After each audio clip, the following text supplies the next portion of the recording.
Malo Lele, and welcome everyone to another live digital kava session here on the Polynesianized podcast, coming from Southern Nevada, the Silver State, the entertainment capital of the world. This is Tua Fale. We also have Mr. Aotearoa joining us from New Zealand. How's it going in Yes, your neck of the sir. woods, Masi? Beautiful Sabbath day here in New Zealand in Aotearoa, South Auckland, Manurewa. As you can see, I just finished church not too long ago, and then kind of did some prepping and stuff. So I'm in my church outfit, my best look church outfit Still looking good. today. Still looking good. So hopefully I don't spill too much kava on the white shirt. Hey, do so, but it's good to be Yeah. here, Marlo. Yeah, as we mentioned last night in our live digital kava session, we're having two live digital kava sessions in a row, which is a little bit unusual, Yeah, but a lot of it is because we're pretty excited to have a guest join us today.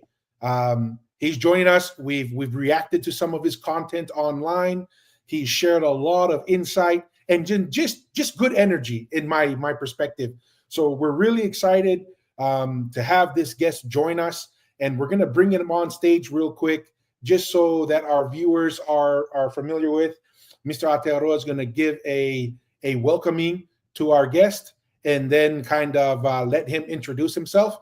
But we're going to add him to the stage right now. So we're going to add Mr. Sunonny Natanielu. So we'll bring him into the stage here real quick. And Masi, if you want to give a quick introduction and, yep. and, and give the welcoming words to Mr. Natanielu, and we'll get rolling. All right. Yep. Whaftai mo le awa noa tualau o te loa wa o mai le taimi e amataina sta tātou tanoanga i lunga le tā noa. Ai e lei o de tūlanga le nā o te fia tū le whamalo ma whawhetai lo tātou te mau le langi. A wā o ia e pūrea mea uma le langi ma le langi. O te fia whailoa atu foi lo na alo Yesu Kariso o tātou wali ma tātou whaola. Sa tongi o laina mo i tātou i lunga le sa tauro. Ia, o le taimi fia le nei ia te au ma tua lau e whawheloa i atu le au mai moa le nei alo sa moa i o lona suafa o Sunonny Natanielu e sau mai le motu malosi dea o upolu. Ma o le afioanga e afio mai ai o salamumu ma afioanga o salaimoa. Ia, o le tala pupu na ma nei tangata ua tuuina lona taimi e au whaatasi mai tātou ma nei aso sā. Ma o te fia tu le awa noa ia Sunny. Ia, Sunny ia su mai ma tala mai a au ma whai se tāno ma whawhiloa i atu ia tātou tangata o lo o sila mai nei pola ka ame. Whaftai. Ia malo apito masi si o to ofa masi en tua ai pa ia sau kua fafafa ma malu sau o kai ngange ma aves ese sia walofa ma lo le soifua ma lo le lange mama. Malo, Thank malo. you too for having me on your program. Hugely honored, hugely blessed to have received your invitation. I've seen bits and pieces of what you guys do. I was thinking, you know, I'd like to spend more time, you know, hearing what you guys have to share. And of course, with some of the studies that I've done, I quote your father and some of the research he's done. So to know that I'm talking to his sons is like, wow. So yeah, thank you for the opportunity. I'm in your hands. I'm happy to follow where you guys go Yeah. from here. Awesome. I appreciate it. We are very fortunate on the program to have Mr. Aotearoa. He spent a few years in Samoa, and he was able to learn the language there. So we took Beautiful. advantage of it and said, what a better way to introduce our Samoan brother than to have Mr. Aotearoa give an introduction in the mother tongue there. But really, Sunny, just want to give an opportunity before we jump into it. Who are you, where you come from, where you grew up, and kind of give everybody some context to the personal experience that you had in this journey in this life. Thank you, Chua. So I'm Samoan born, 1969. I'm an old man. Came over when I was almost two, older brother, younger brother. My father is from Salamumu, as Masi mentioned, and my mother's from Salimoa. And yes, they're both on Upolu, but my mum's lineage goes back to Falealupo, and my dad Oh, goes back to Saleaula, and both of them are in Savai'i. So we're currently based in Upolu, but ancestrally we go back to Savai'i. on both sides. Um, Lived in out West Auckland most of my life, schooled out there, went to university in Auckland. I'm a social worker by trade, working primarily in crime prevention and crime intervention, and then went into work in the mental health system, and then education. And I guess the journey for me was I had the things that I'd learnt at university in terms of psychology and counseling. When I went to the social work industry, I found that those Western models of psychology and counseling did not work for the Pacific community. And so I asked them, I asked my criminals, it's a phrase of endearment that I had for them because they became quite dear to me because they started to open their lives to me. And so I asked them the question, if I was to have stopped you coming down this road of crime, what should I have done in your lives and when should I have done it? And so they started to unpack their life stories to me, which is why we became quite close. I became quite close to them. And the funny thing is, word started to spread amongst some of the criminal elements in West Auckland that there's this guy in corrections that listens to criminal stories. So these criminals, gang members would come in off the streets to the corrections office asking for me because they heard that I listened to their stories.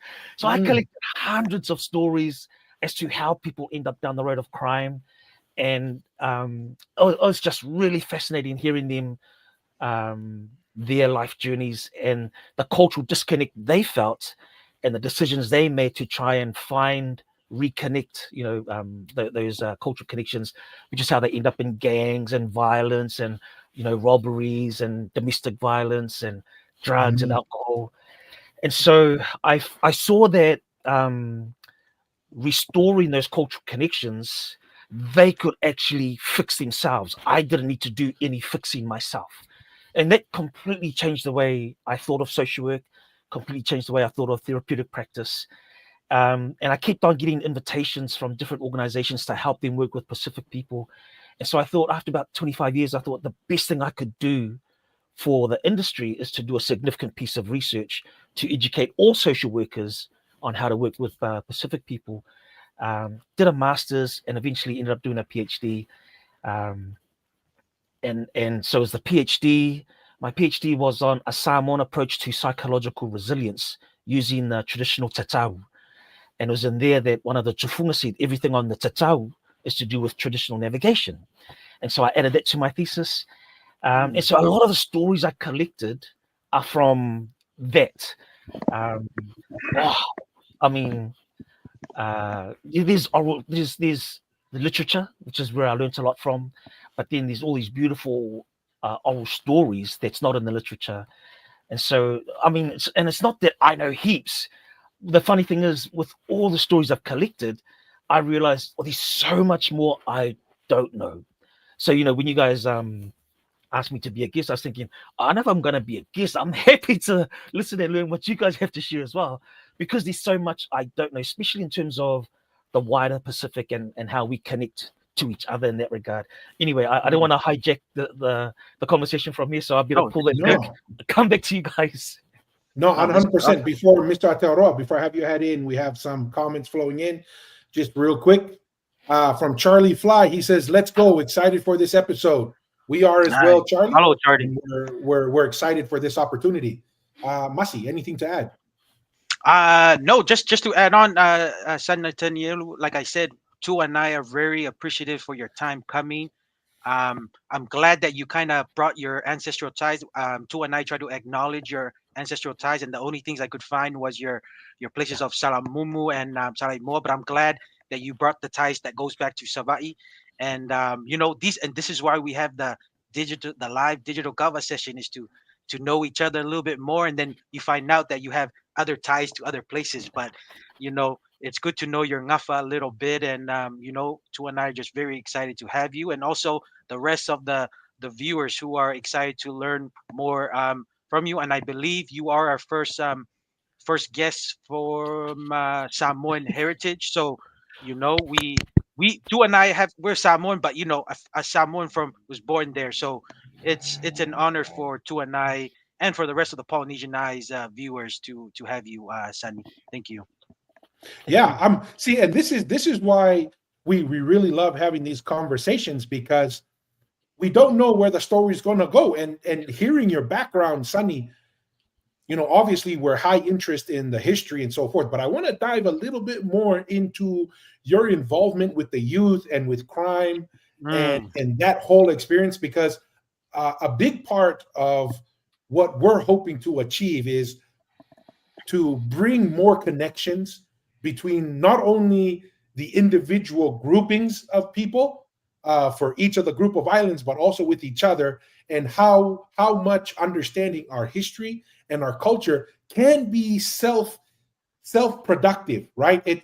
A big part of the challenges from my perspective, and I would like to hear from your side, Sunny, from your professional experience and from your research, how much an impact of not having purpose and having, and when I say purpose, it's understanding where you come from, what it took for your ancestors to allow for you to be in the situation you're in, to really empower individuals to make decisions that will be productive for the individual and for society.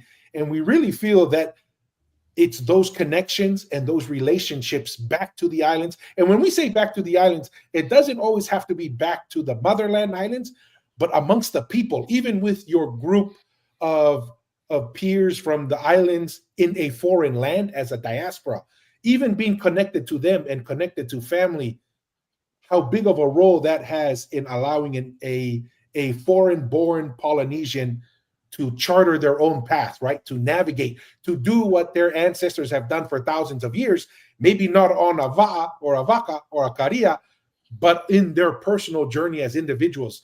Does that kind of make sense, the question I'm asking there, Sunny? Or it's a massive question. If I stray from the answer, please bring me back in to answer. Up until, so I was born in Samoa, came over when I was about 1.5-ish, and then up until I started school, I could not speak any English. And then we started school, and then the struggle with the English language, of course.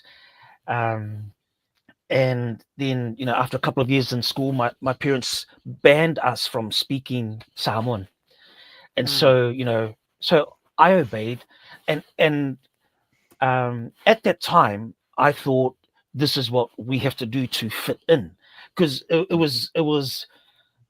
wasn't immediately obvious, but I realized after a few years in school that I don't fit in. I'm not like most of the people, and not just because of my skin color, but because of the fact that I'm Samoan. So there was a strong Maori presence in our school, and so me and my brothers, we joined the Maori club. We loved it. The haka that the All Blacks do, the new one, Kapa o Pango, that was our haka way back in the late 70s. Wow. In primary school. So we were already familiar with a lot of Maori culture, and so that's what we did to fit in. What I didn't know years later was how those attempts to fit in became disconnections from who we actually were. So that when I got into my early teen years, and then my parents were forcing us to make career decisions, school is telling us to make career decisions. When we're 14, we're told we're going to have a careers day. What career do you want? And now I have to think of a career. Make up one. Right, yeah. And so it's not until you start to think of yourself in that regard that I started to realize, oh, who am I? What am I? That I'm supposed to do something in the future, that if I make the right decisions now, I'll get that future. If I make the wrong decisions now, you know, like my parents would say, you'll end up on the streets with all the gangs and all that. And so, you know, in where I grew up in Te Atu North, you know, there was a heavy black power presence in those early days. And so some of my friends got caught up in that. And so that was the threat that my parents would always say, you know, if you don't pick a career, do something with your life, you're going to end up in the gangs. And so because I didn't know who I was, that's when the whole thing of, oh, I don't even know my language. I don't know anything about me, you know. And like I said, up until that time, I would have been 13, 14. Up until that time, not knowing my language, not knowing my culture, didn't matter. And then there was that point where now it has to matter. And so, yeah, I really struggled with that. You know, when you get disconnected from the language and from the culture, you know, and this is where I constantly fell out with my parents. And so that's one of the big battles that we have to navigate as Pacific people away from the motherland, you know, Pacific people in the diaspora. And so, you know, now 40 years later, I'm getting these requests from overseas to provide some resources, especially language resources from them.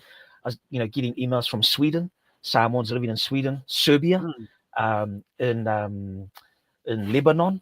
And then when I started to set up a class, a Samoan language class for Central Europe, the one from Lebanon said, oh, we're about to go into civil war. I'm going to have to pull out. I thought, oh, you get to safety first. But we're everywhere now.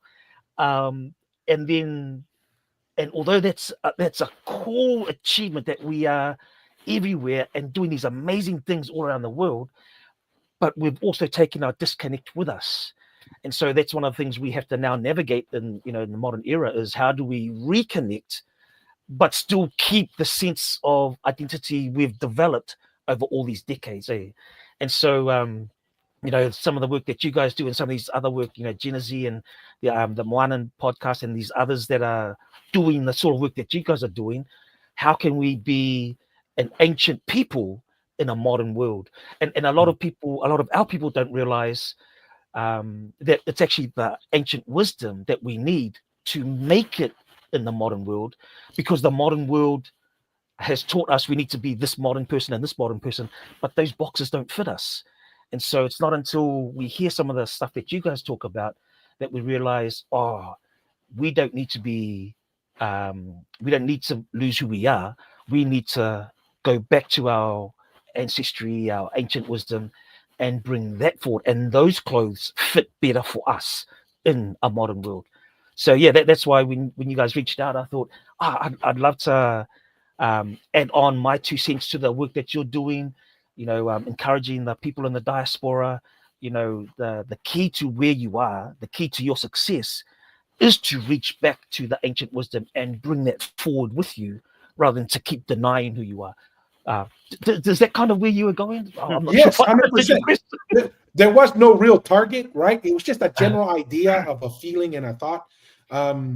Before we go in, Must, you want to read this comment here from our official PR rep, Water Bears. Water Bears. Malo, Water Bears. Malo usos, paftai tele, yate oto uma. Malo, Water Bears. Malo. Appreciate it. Mr. Atero, anything to add to that? I guess I'm just gonna. I have another question, Natanielu. I was thinking of what are the pathways, or what do you think is the most effective way for Polynesians or Pacific Islanders who, you know, were already in that 4th, 5th generations that kind of grown up overseas? What is the best way to reach back to some of the ancient knowledge you said and wisdom, and how to live and adapt to the modern world? Do you have any like examples or maybe some ideas you can kind of expand on that? Yeah, one of the things that I found for myself, but also in talking with a lot of you know, my criminals from way back then, was the key. Like it's really good to hear, and it's really, really good to read. Nothing wrong with that at all. But it was in the doing that things changed up for them. And so my encouragement to, you know, Pacific people 3 or 4 generations removed from the motherland, my encouragement to you is to find a way to act, find a way to do something, you know, move your body in something indigenous, in something traditional. And it could be participating in a conversation, it could be the language, it could be going down, to the va'a, traditional va'a, and helping to build one. By all means, go and listen, but it's not until you do that, a lot of that change really, really hits home. So my encouragement to you is find a way to do something indigenous, traditional, customary, cultural, and it could even be artwork, it could be carving, it could be drawing, but it's in the doing that something is released in you. So that's my encouragement. Yeah, I'm actually a very big believer in that, and the way we've kind of encouraged some of our listeners and our viewers, Sunny, is as simple as it sounds. Get involved with your family, right? Because when you get involved with your family, you're going to have, in Tonga, we call it the kaveinga or the fa'alave, and it's going and helping with the cooking of the food or the clean.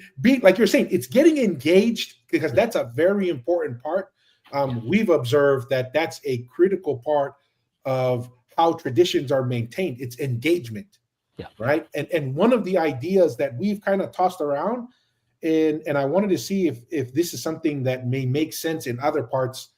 But one of the areas that we've kind of observed as we look back to the Kingdom of Tonga, there's the temptation, like you were saying, the temptation is this modern world approach to building wealth and building infrastructure. And that is, you go to these big banks and you go and apply there. Where what that does is, number one, it disengages from the people from the island. Like, to me, I would really encourage and love the idea of, why aren't we advertising to the diaspora overseas to come back to Samoa for vacation? Don't go to Europe. Why don't you come to Samoa or to Fiji or to Tonga and engage? Because that's how you physically engage in something. And I think our governments have underestimated the power of our diaspora overseas. And I'll just use Tonga as an example. On one of our programs you were talking about, and I know Samoa is high remittance state, right? You remove remittances from the Samoan or the Tongan economy, those economies will flip upside down. The only thing that's keeping those economies somewhat stable, it is the relationship with our brothers and sisters spread around the world. So why don't we focus our engagement with them? Because that's the money that they're sending back, but they're also going on vacation. They're also investing in other things. And we had a couple sisters from Tonga. We were talking. There is a high interest for the diaspora to invest back in the islands, but our governments are not engaging with them or not making it easy. They're actually kind of getting in the way.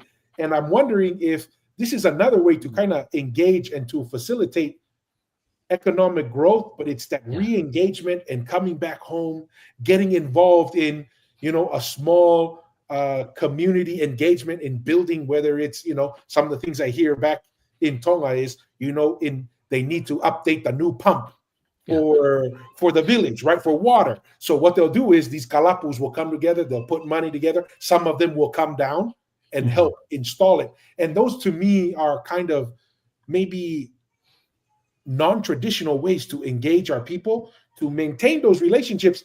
And we think, or at least this is how it was when I grew up in Tonga, we think that the benefits is only one way, right? We see all the money coming from overseas. What we forget is what the islands provide back is what you said.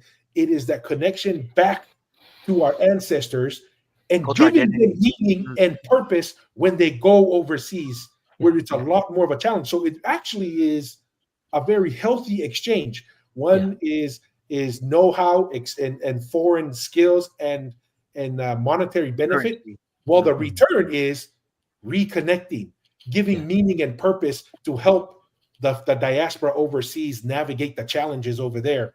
But I highly believe that that's, like you have mentioned, a very important part of navigating the challenges of the modern world and avoiding, crime. Because all that is, in my opinion, Sunny, and you can give more details in it, the the experience I had, the draw of the gangs and crime is a purpose. It's a brotherhood. It's a sisterhood. They're trying to provide meaning into a void in the individual, but they don't understand the consequences. By the time they realize the consequences, many times it's too late. You're already engaged in this activity. But I don't know. Those are just some of my thoughts. I don't know if there's something from your study or your experience that can give more detail, or maybe that's an incorrect perspective, but just thought to share that. No, sorry, Masi, you gonna say something? No. I was like, no. Go ahead, Sunny. So one of the things that one of the key conclusions in my PhD was because it was to do with psychological resilience, and one of the conclusions I reached in there was there's all this wisdom, there's all these philosophies tied into the tatau that when you undertake the process, you embrace that as you go through the process, and then what that does, how that changes you, is why it's such a transformative tradition and custom. And so when I applied that, in terms of the what people can do with that from here, I made the conclusion in my PhD that I think, in the same way for Muslims, there's this lifelong task to one day return to Mecca or make a pilgrimage. And so in the same way, I made the conclusion that I think for every Pacific person in the world, they must make a pilgrimage back to their motherland. And when they go back, don't go back to holiday. Don't go back for a long holiday. Go back for 2 years, at least 2 years, because that's how you really connect. And when you go back, don't go back to look, go back to give, go back to serve. Whatever your skill is, if it's nursing, if it's carpentry, whatever your skill is, teaching, go back and do that in Samoa for the motherland for at least 2 years. And then once you've done your 2 years, find a way to mark that journey, be it a tatau, be it building a family fale, or whatever. Find a way to mark what you did, so that you now know I was here, my family was here, and so that no matter where you go in the world, at least you made that connection back home. Well, when I was living in Samoa, and I was only there for 2 years, I actually moved back to Samoa to live, and I only had to come back to New Zealand because of the I was given a scholarship to finish my PhD, and the condition was I had to come back here to finish. And then when I came back, by the time I finished, all the lockdowns happened, and so I haven't been able to return back to Samoa since. But when I moved to Samoa in 2014, that was to live. And the weird thing was, everywhere I went, every waterfall I went to, every village I went to, every beach I swam at, I was always asking, oh, what's the story behind this? What's the story behind the name and all of that?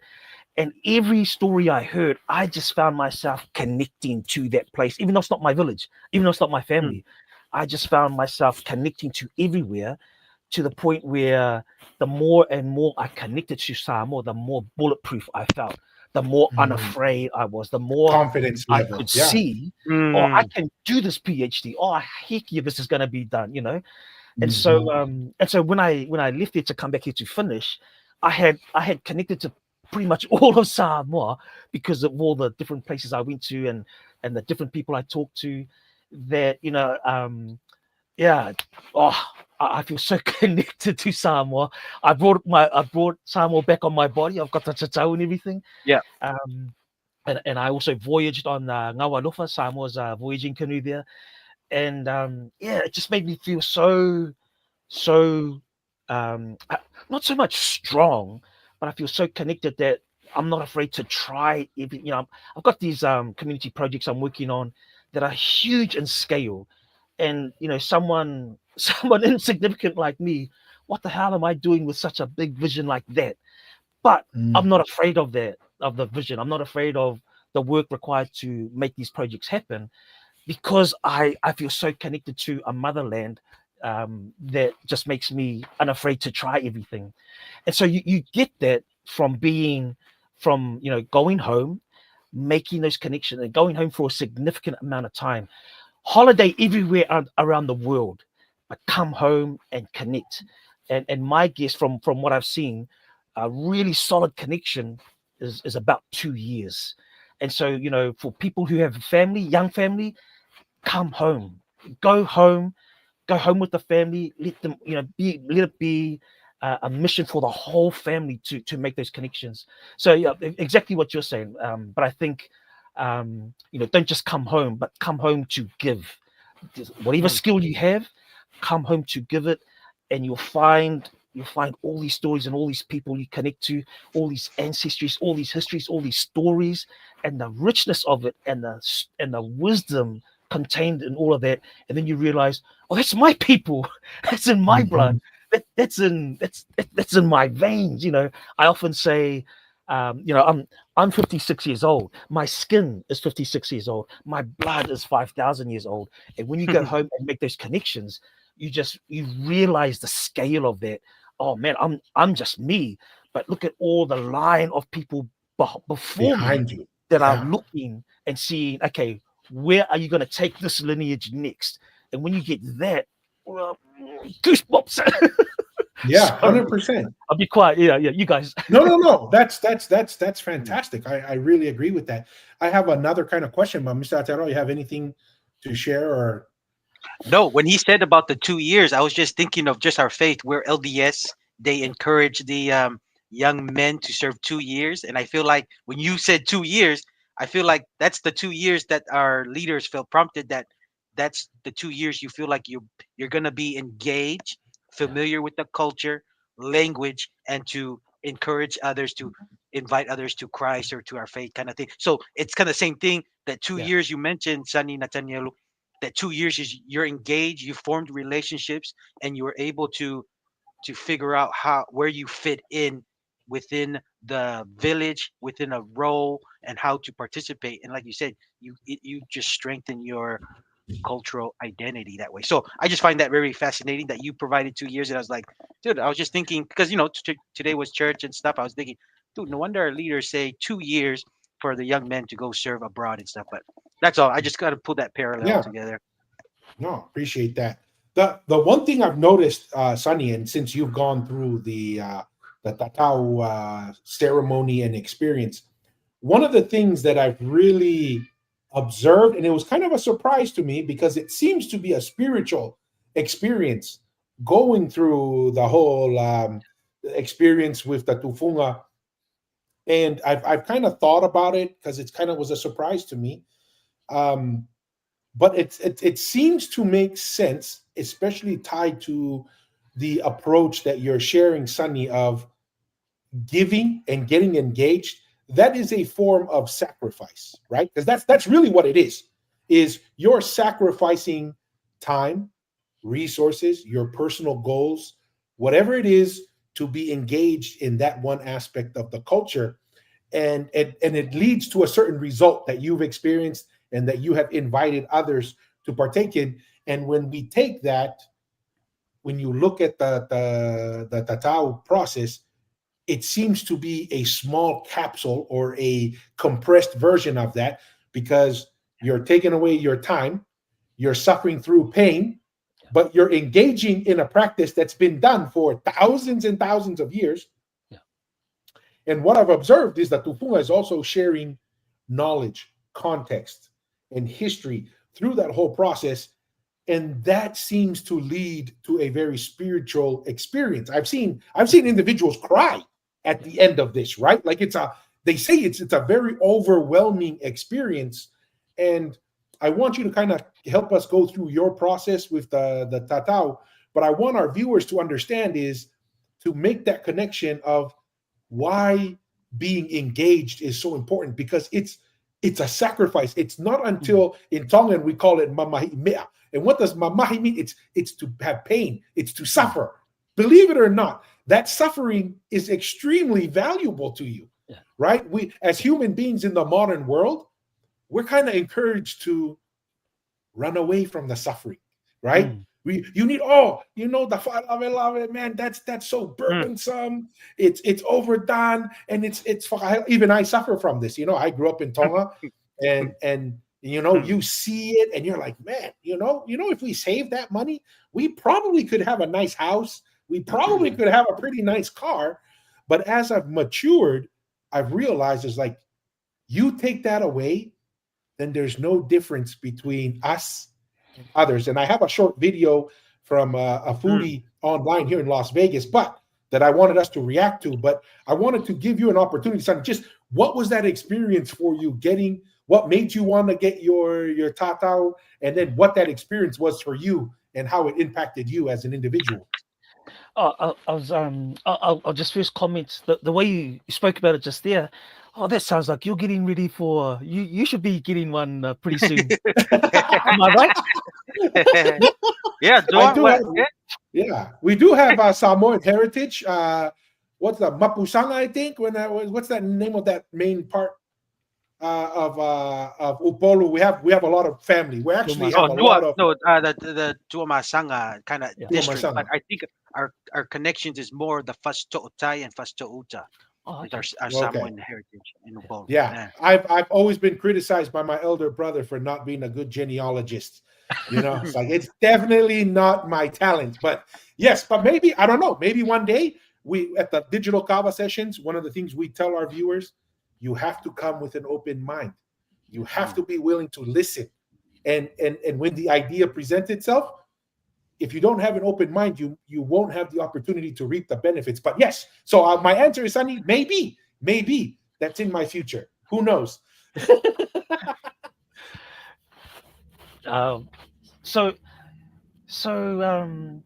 mean, I'll share a little bit about the background to getting my tatau and see how much of it fits with your journey. When I was getting ready to get my tatau, my aunt, so my mother's sister, she was living here in Auckland, and so I would visit her often because 3 of her sons had gotten the tatau, and so I was talking to her about how to get ready and stuff like that, and then it was actually her son who was living in Samoa that I reached out to and said, please book the tufunga, amile tufunga, and then he booked it, and I was set for, this is 2012. I was set to get it done the beginning of June 2012, and so in April I was talking with I was talking with my aunt, and just the final preparations, because the year before this and then the year before that, I had those 2 times I had made an attempt to get my tatau, and both times fell short. And I was questioning myself, well, what does that mean? And so this 3rd time I thought, that's it, I'm gonna get it done no matter what. So I'm talking with my aunt, and she's explaining to me the types of towels, the types of lava, the types of antibiotic cream, and which plants to use in Samoa to help with the healing and all that. And then she kind of went through a bit of a checklist with me to make sure I was ready. And then she said to me, well, it sounds like you're ready. Sounds like, your journey and everything sounds like you're ready to do this. The only last thing I have to ask you is, have you got your parents' blessing? And I said, oh, no, I don't. And I said to my aunt, I'm done with my parents. For about 35 years, I had argued with them. I'd asked them, can I get it? Can I get it?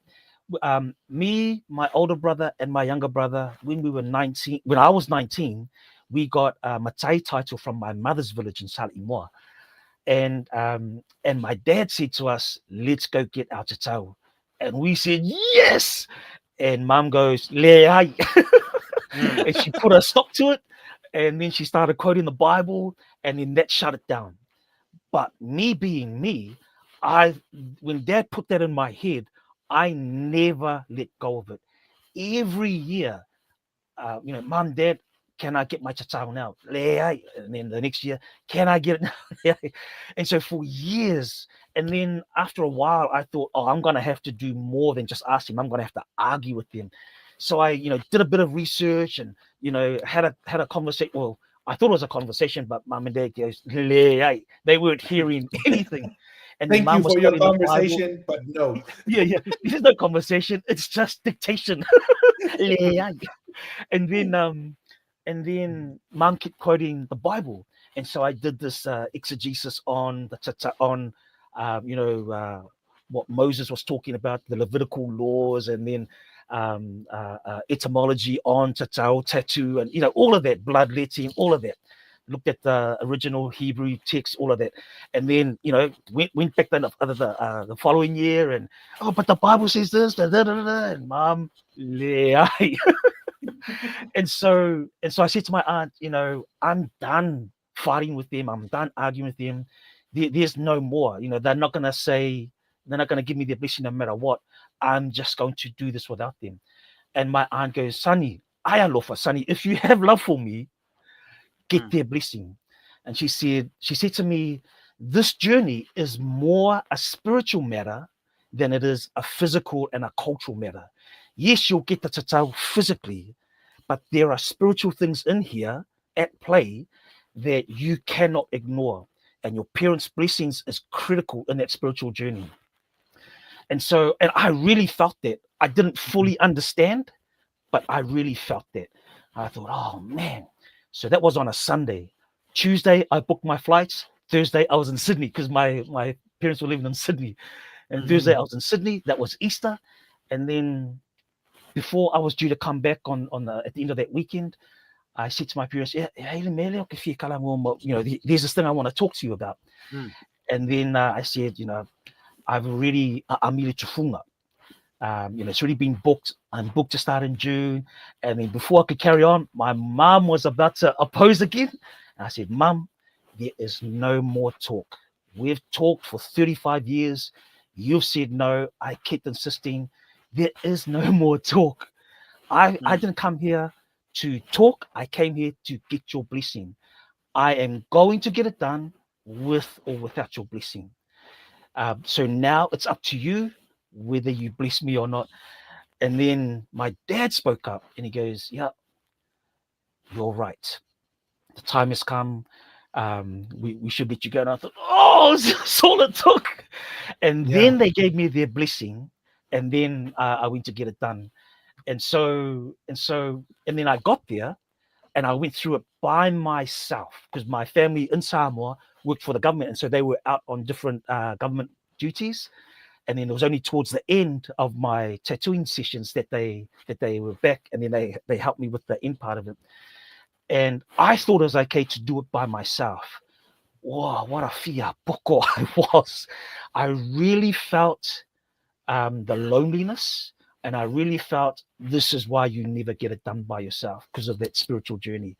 And so, when I track the spiritual aspects of getting to that point, I understand it is more a spiritual journey than it is a physical and cultural journey. And so, my encouragement to you, if you track back in your life, do all the streams gather at this waterfall? And if it does, then perhaps your time has arrived. That's my encouragement to you, brother. Okay. No, I appreciate that. Anything there, Mr. Ateroa? There is a story about taupahau and tattoo in Samoa. I want to touch a little bit on. Okay. But any thoughts on that, Mr. Ateroa? No, well, I was gonna say maybe you touch on that because I wanted to ask Sunny with some of the oral histories I've heard in Samoa regarding the tatau, because there's two oral histories that you want me to go with that and then go with let's jump into that. Okay. I think that fits better with the string that we're pulling on right now. Yes. So yeah, For you. Natanielu, I would share. So the two common oral history of the tatau, and I want your thoughts on this. Is one, it came from Fiji, right? And then the other one is from Manua, and those are the two that I'm familiar with. I don't know if there's any other oral history that you're familiar with the origin of the tatau or Songai Miki Malofie Malu, or is there an oral history that maybe I'm not aware of, or that there is another one? But I just wanted your thoughts on that. So I got to talk to 4 different tufunga, and quite a lot of those who have the tatau. And then when I finished my PhD, I got to talk to 3 other tufunga, about the same conversations and origins and all of that. And the thing that those tufunga have to say is that the pesio le tatau that Samoans sing all the time, it is not a historically accurate version of the tatau story. None of the tufunga accept the pesio le tatau as the story Historical. of the tatau. Yeah, and in fact, they say the tufunga say that the pesio le tatau was actually written quite recently, about 100 or about 120 years ago, by an entertainer for the entertainment of the Ah, German okay. administration that governed Samoa at the time. And Okay. so, because it was written for entertainment, the historical parts were brought in for entertainment purposes, not for historical accuracy. So the Tufunga say that the twins never came singing a song. There is no such song. And the twins didn't come from Fiji. The twins came from Fitiuta. That Fiti is short for Fitiuta, which is part of Manua. Mm. And so, and then they also said that from what they understand, Fijians say that they got the tatau from Samoa. And so, lots of parts in the Pese are that the reference to it is correct, but the connecting parts of that reference is incorrect. So that the twins never swam from Fiti to Falealupo. The very first thing that's tattooed on the body is the va'a, and the va'a, which is the part on the back. The va'a represents the twins' journey to Falealupo, and so if they had swum, then that would be a swimming motif, not a va'a motif. So, Okay. so the va'a is to honor the twins' journey, and that swimming is a metaphor. If you understand the oral traditions, they often spoke in metaphors and proverbs, and that swimming is a metaphor for voyaging. It's not. Mm-hmm. It doesn't literally mean Mm-hmm. Yeah. freestyle right across the Pacific. Yeah. And so, if you understand the Pesio de Tatau metaphorically, then you'll get a greater sense of the actual story behind it. So, this is what the Tufungas unpacked to me. This is what they explained to me. The Pesio de Tatau is not an accurate version of the story of the Tatau. And that if you want to know the true story, talk to the Tufungas. Don't listen to an entertainment song.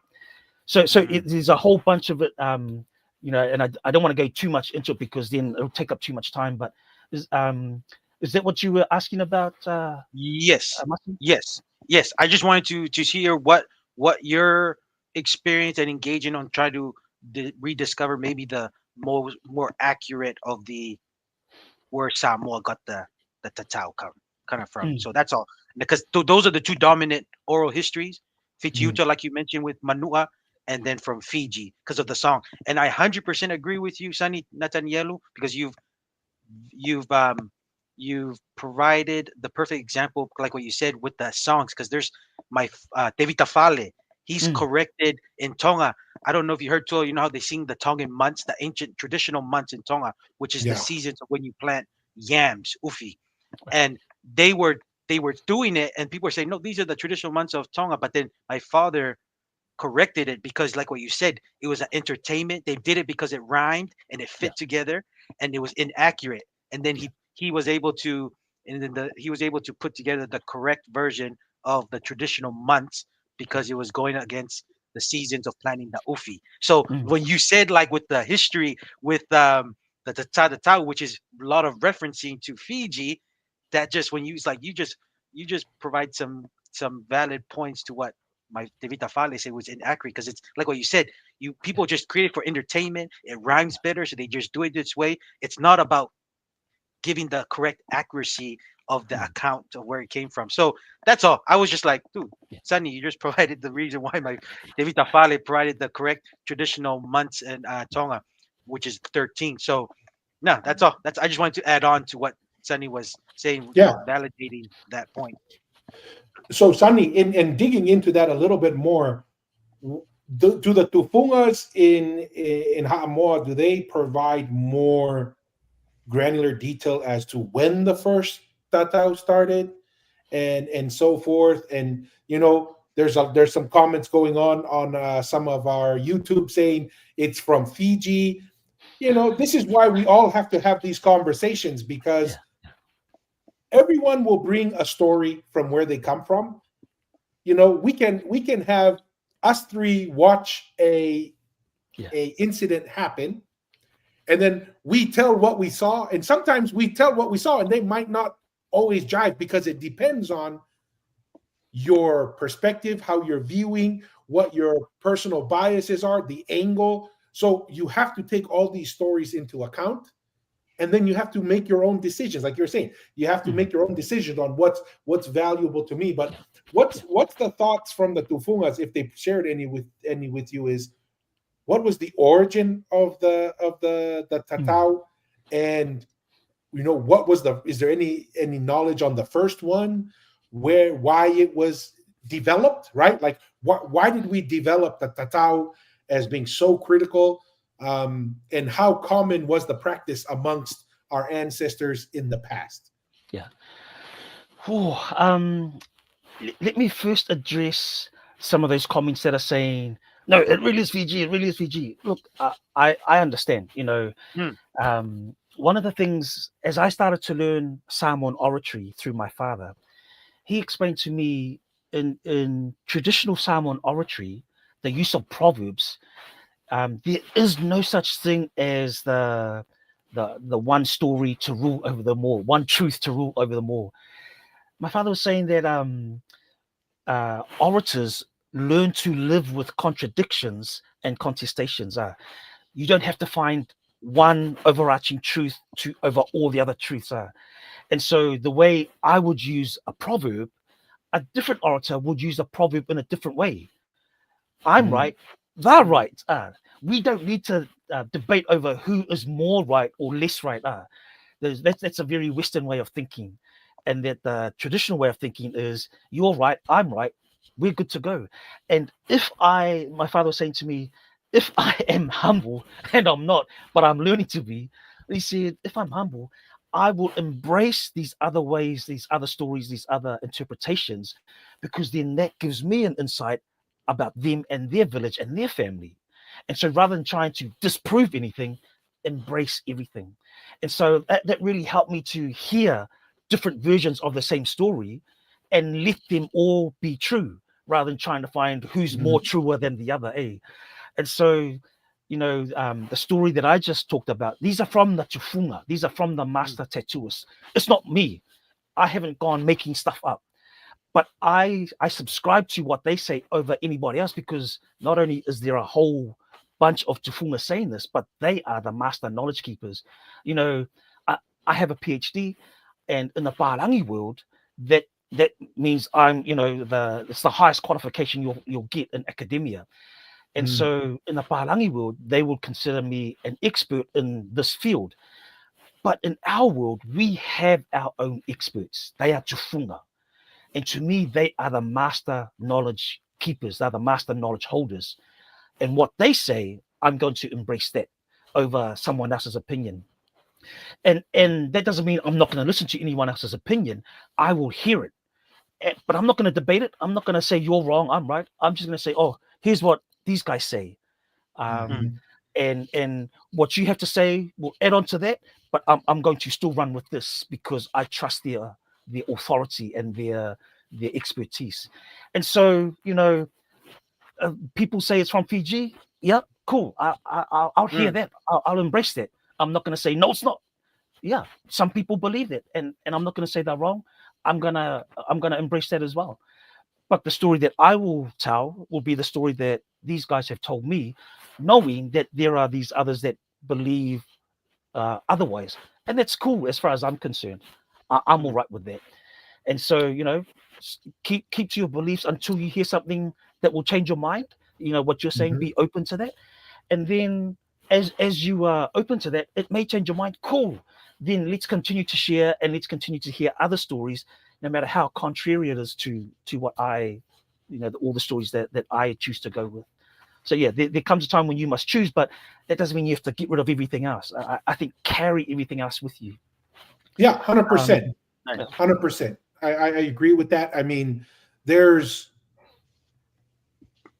a lot to be learned, and I think the approach that you're bringing here, Sunny, that your dad is sharing from listening to it and just kind of thinking about it is, and it's a very Polynesian perspective, and it is the relationship matters more.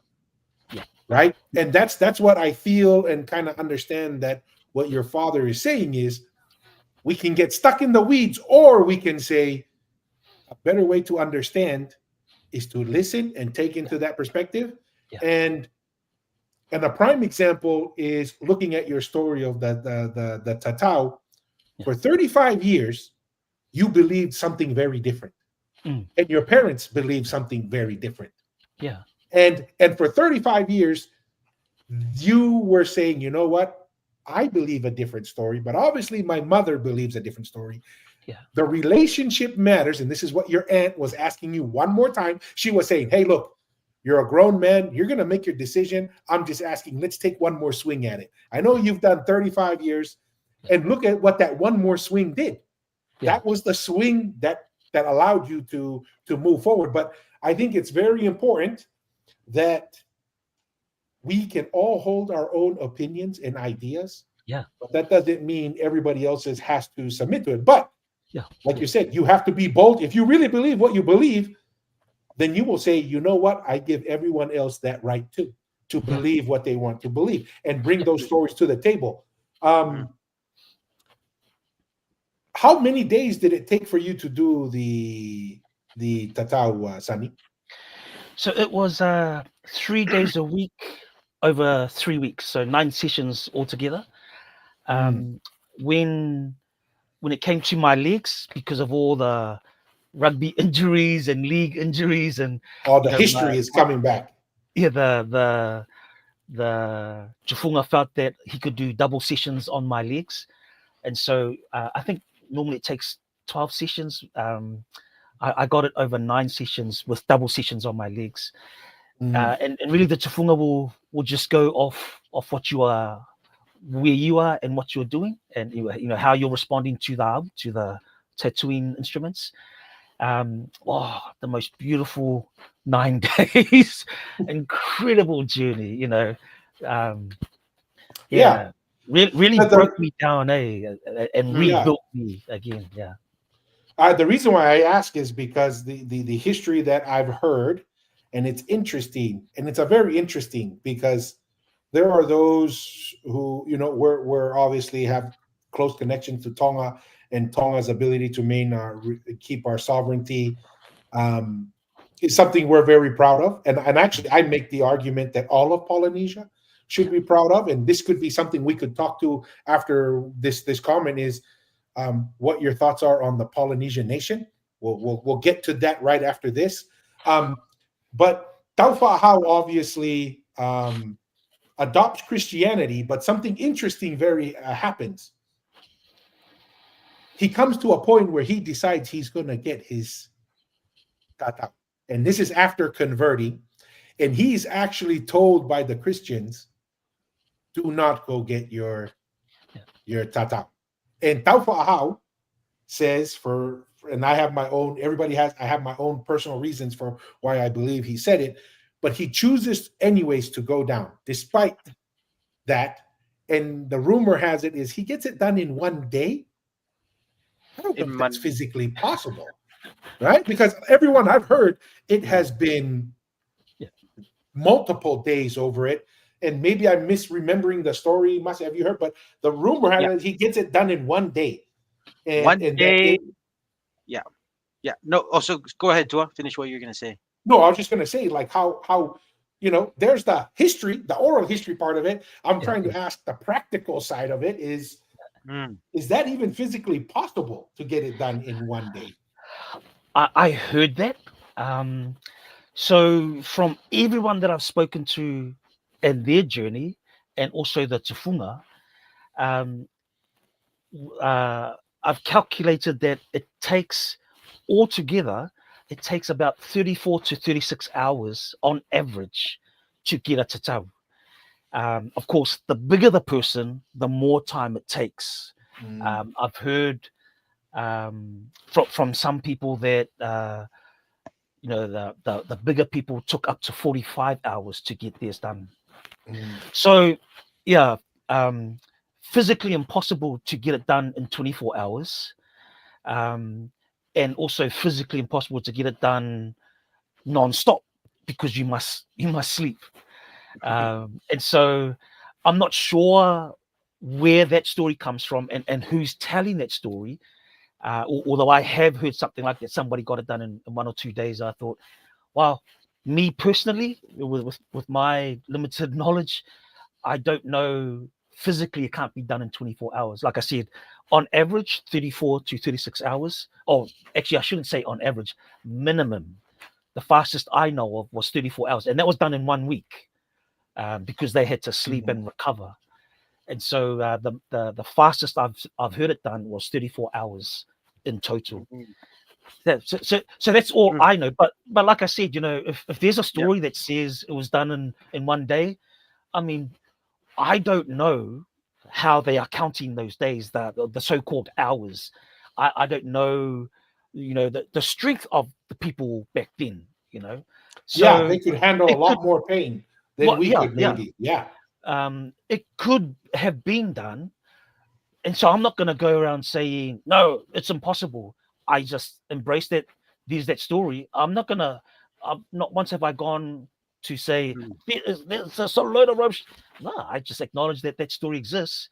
And yeah, that's just how it is. I'm not going to try and fight it. I'm not going to try and prove it's wrong. But I know in my mind what I think, but I'm not going to pass that on. I'm not going to go around looking for people telling that story. So, oh, that's a load of rubbish. Like I said, I know there's these way out stories that people are saying.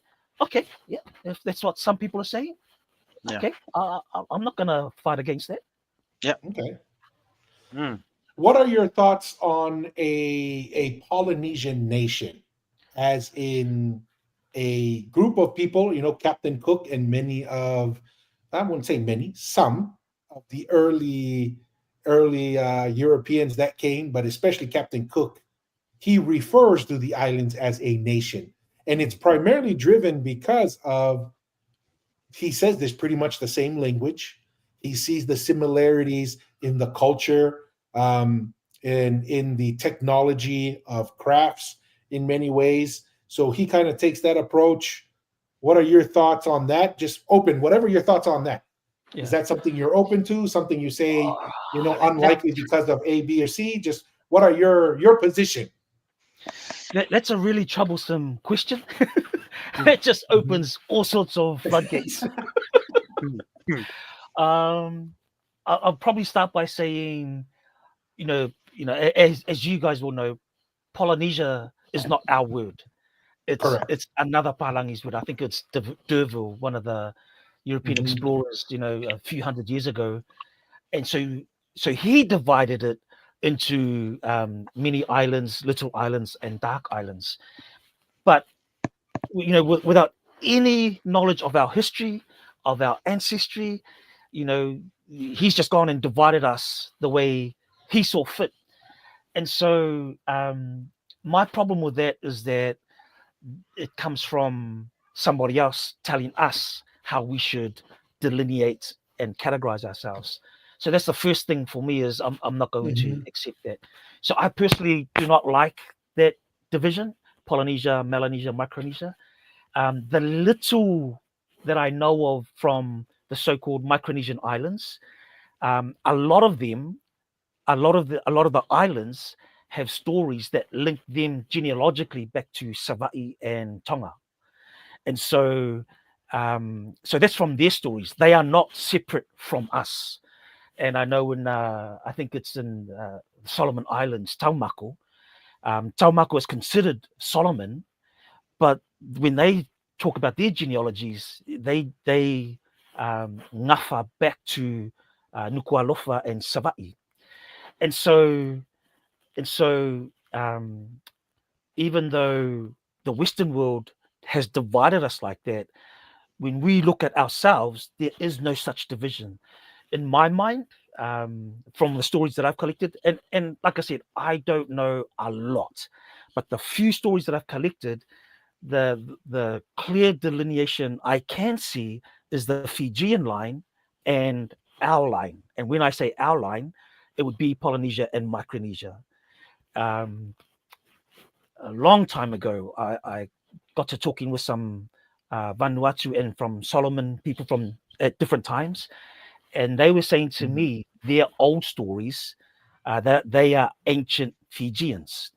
So that whole line of that dark-skinned, from what the stories that I've gathered, connects Fiji, Vanuatu, all of that side to Fiji, and in fact parts of Papua New Guinea and the northern and eastern parts of Australia, even the indigenous people, some of the indigenous peoples there, from the stories I've gathered, connect them to Fiji. So that's a clear delineation from that side, and then there's our side. So the Pacific is where we seem to meet. But yeah, the so-called Micronesia and Polynesia, our ancestors say that we are one people, historically, genealogically, ancestrally. Yeah. So that's where I sit in terms of those boundaries. So I've never liked the term Polynesia. Not to say you're not allowed to use it, but I don't call us. I don't like it in that I don't use those delineations. No, I always 100%. talk about Pacific people, or more recently, I talk about Tangata Moana. Yeah. Okay. So, and it's funny, and I'll just clarify my position there. What I mean by Polynesian, it's people that share the same cultural, ideological, religious, and language. Doesn't matter whether you're in quote unquote Melanesia or Micronesia, but there definitely is a strong swath of islands that we say a similar language, similar religious structure, and similar technological, wherever they come from. As you know, Devita Fale also doesn't like certain terms like Lapita. He doesn't like Lapita, and he doesn't like Austronesian for the exact reasons, right? Where he says that is an ideology that kind of never included our oral history in the development of that ideology. So totally understand the position you come from.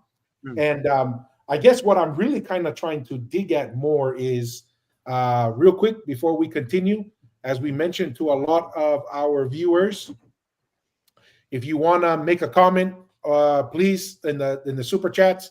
We do have a super chat that popped up, and it's from Clyde Moore, one of our regulars. He says, "Maloy tautoelava mai kautama."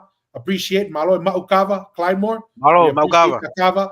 So appreciate it. And if you have a question, Clyde Moore, you want to ask, please shoot that over, and we'll include it. But trying to recognize our viewers as we go.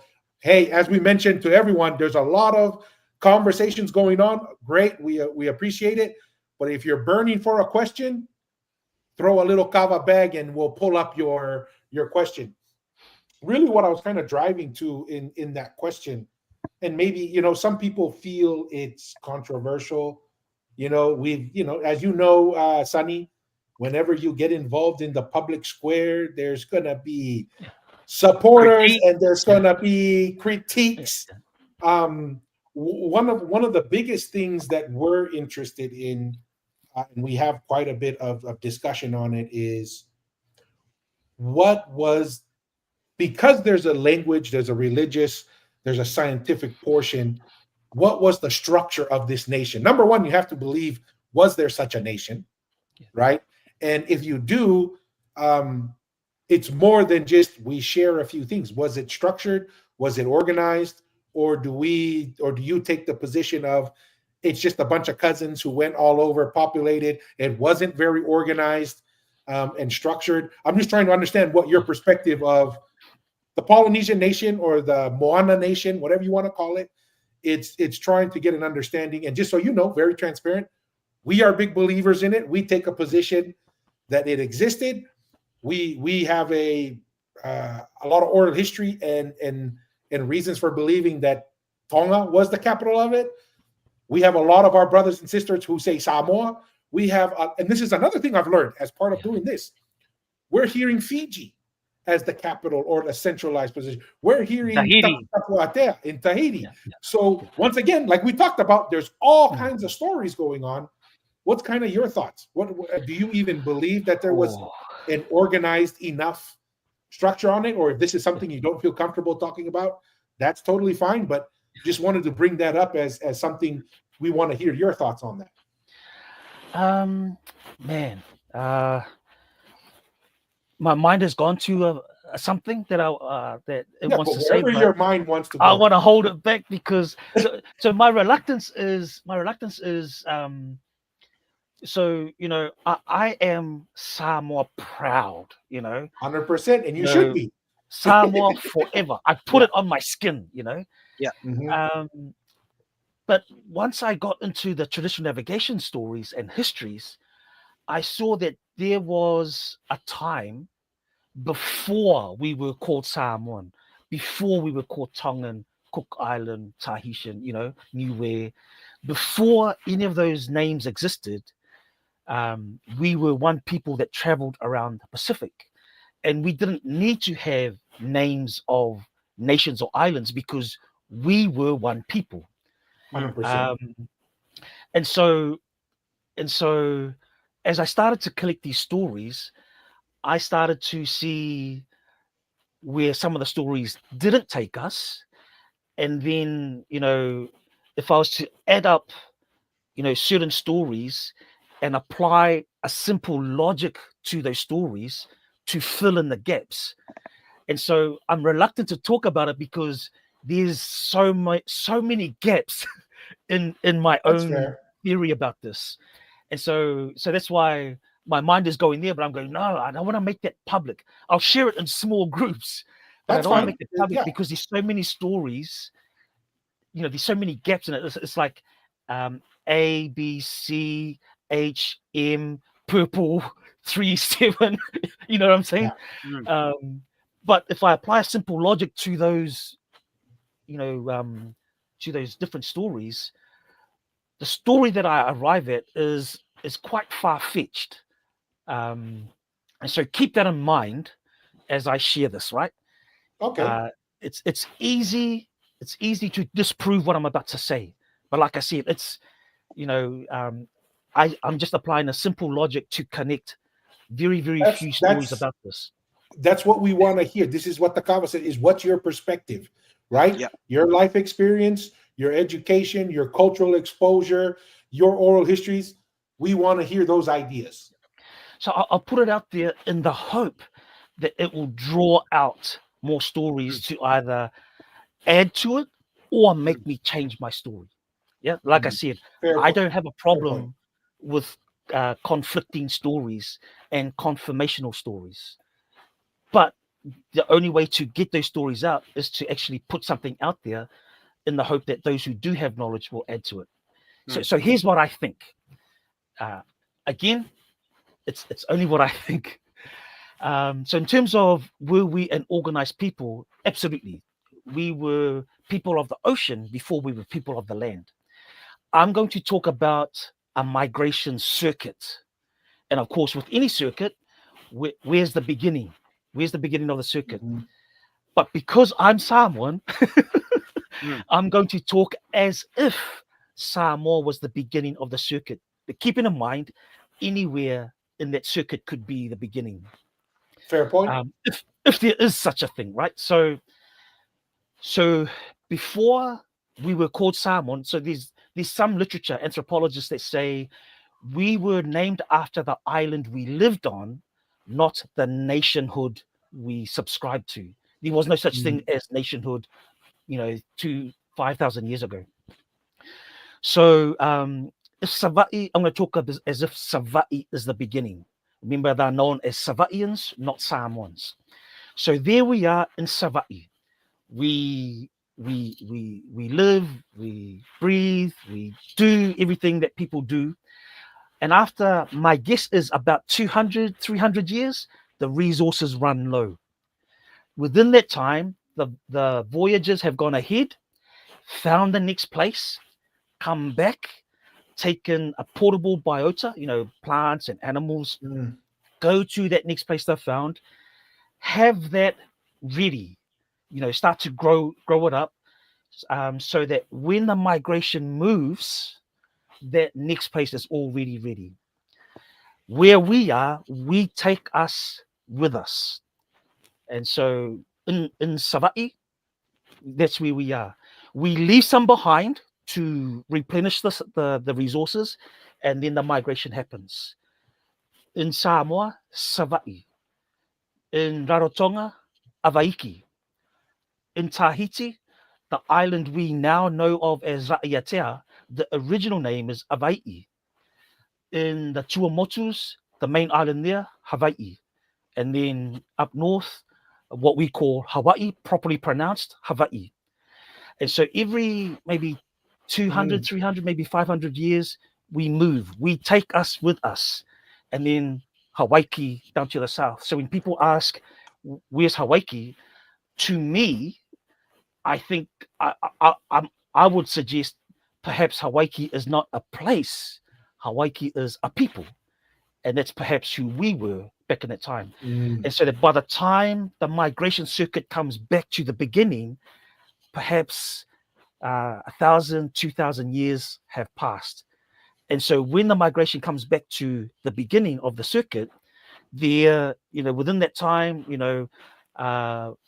20, 30 generations have come up, new people on island, with the migration circuit coming around, probably a civil war to determine the nature of the governing structure. system. Yeah, what's who's going to be, yeah. And then once the civil war is decided, we carry on as one people and then continue the circuit. So my guess is if we've been out in the Pacific for about 5,000 years, which is what Dane and Sam and New Zealand historians suggest, then there was perhaps maybe 2 or 3 circuits in that time before colonization, that then you get, the concept of nationhood, and the boundaries start to get drawn differently to how we did it.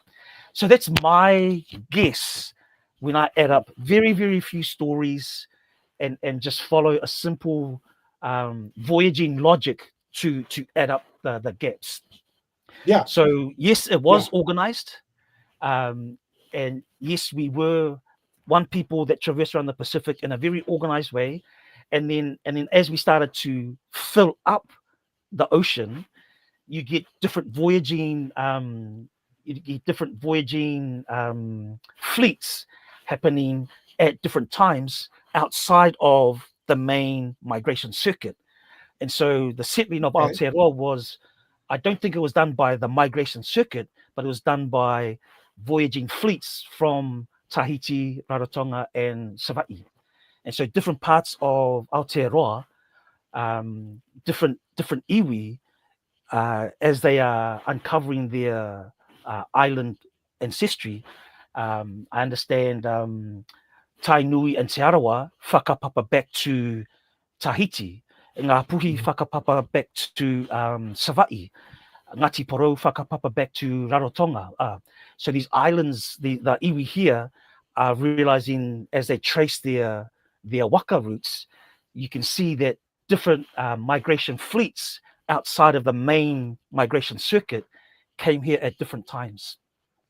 But it was still considered part of the circuit because there was such a significant arrival of our people here.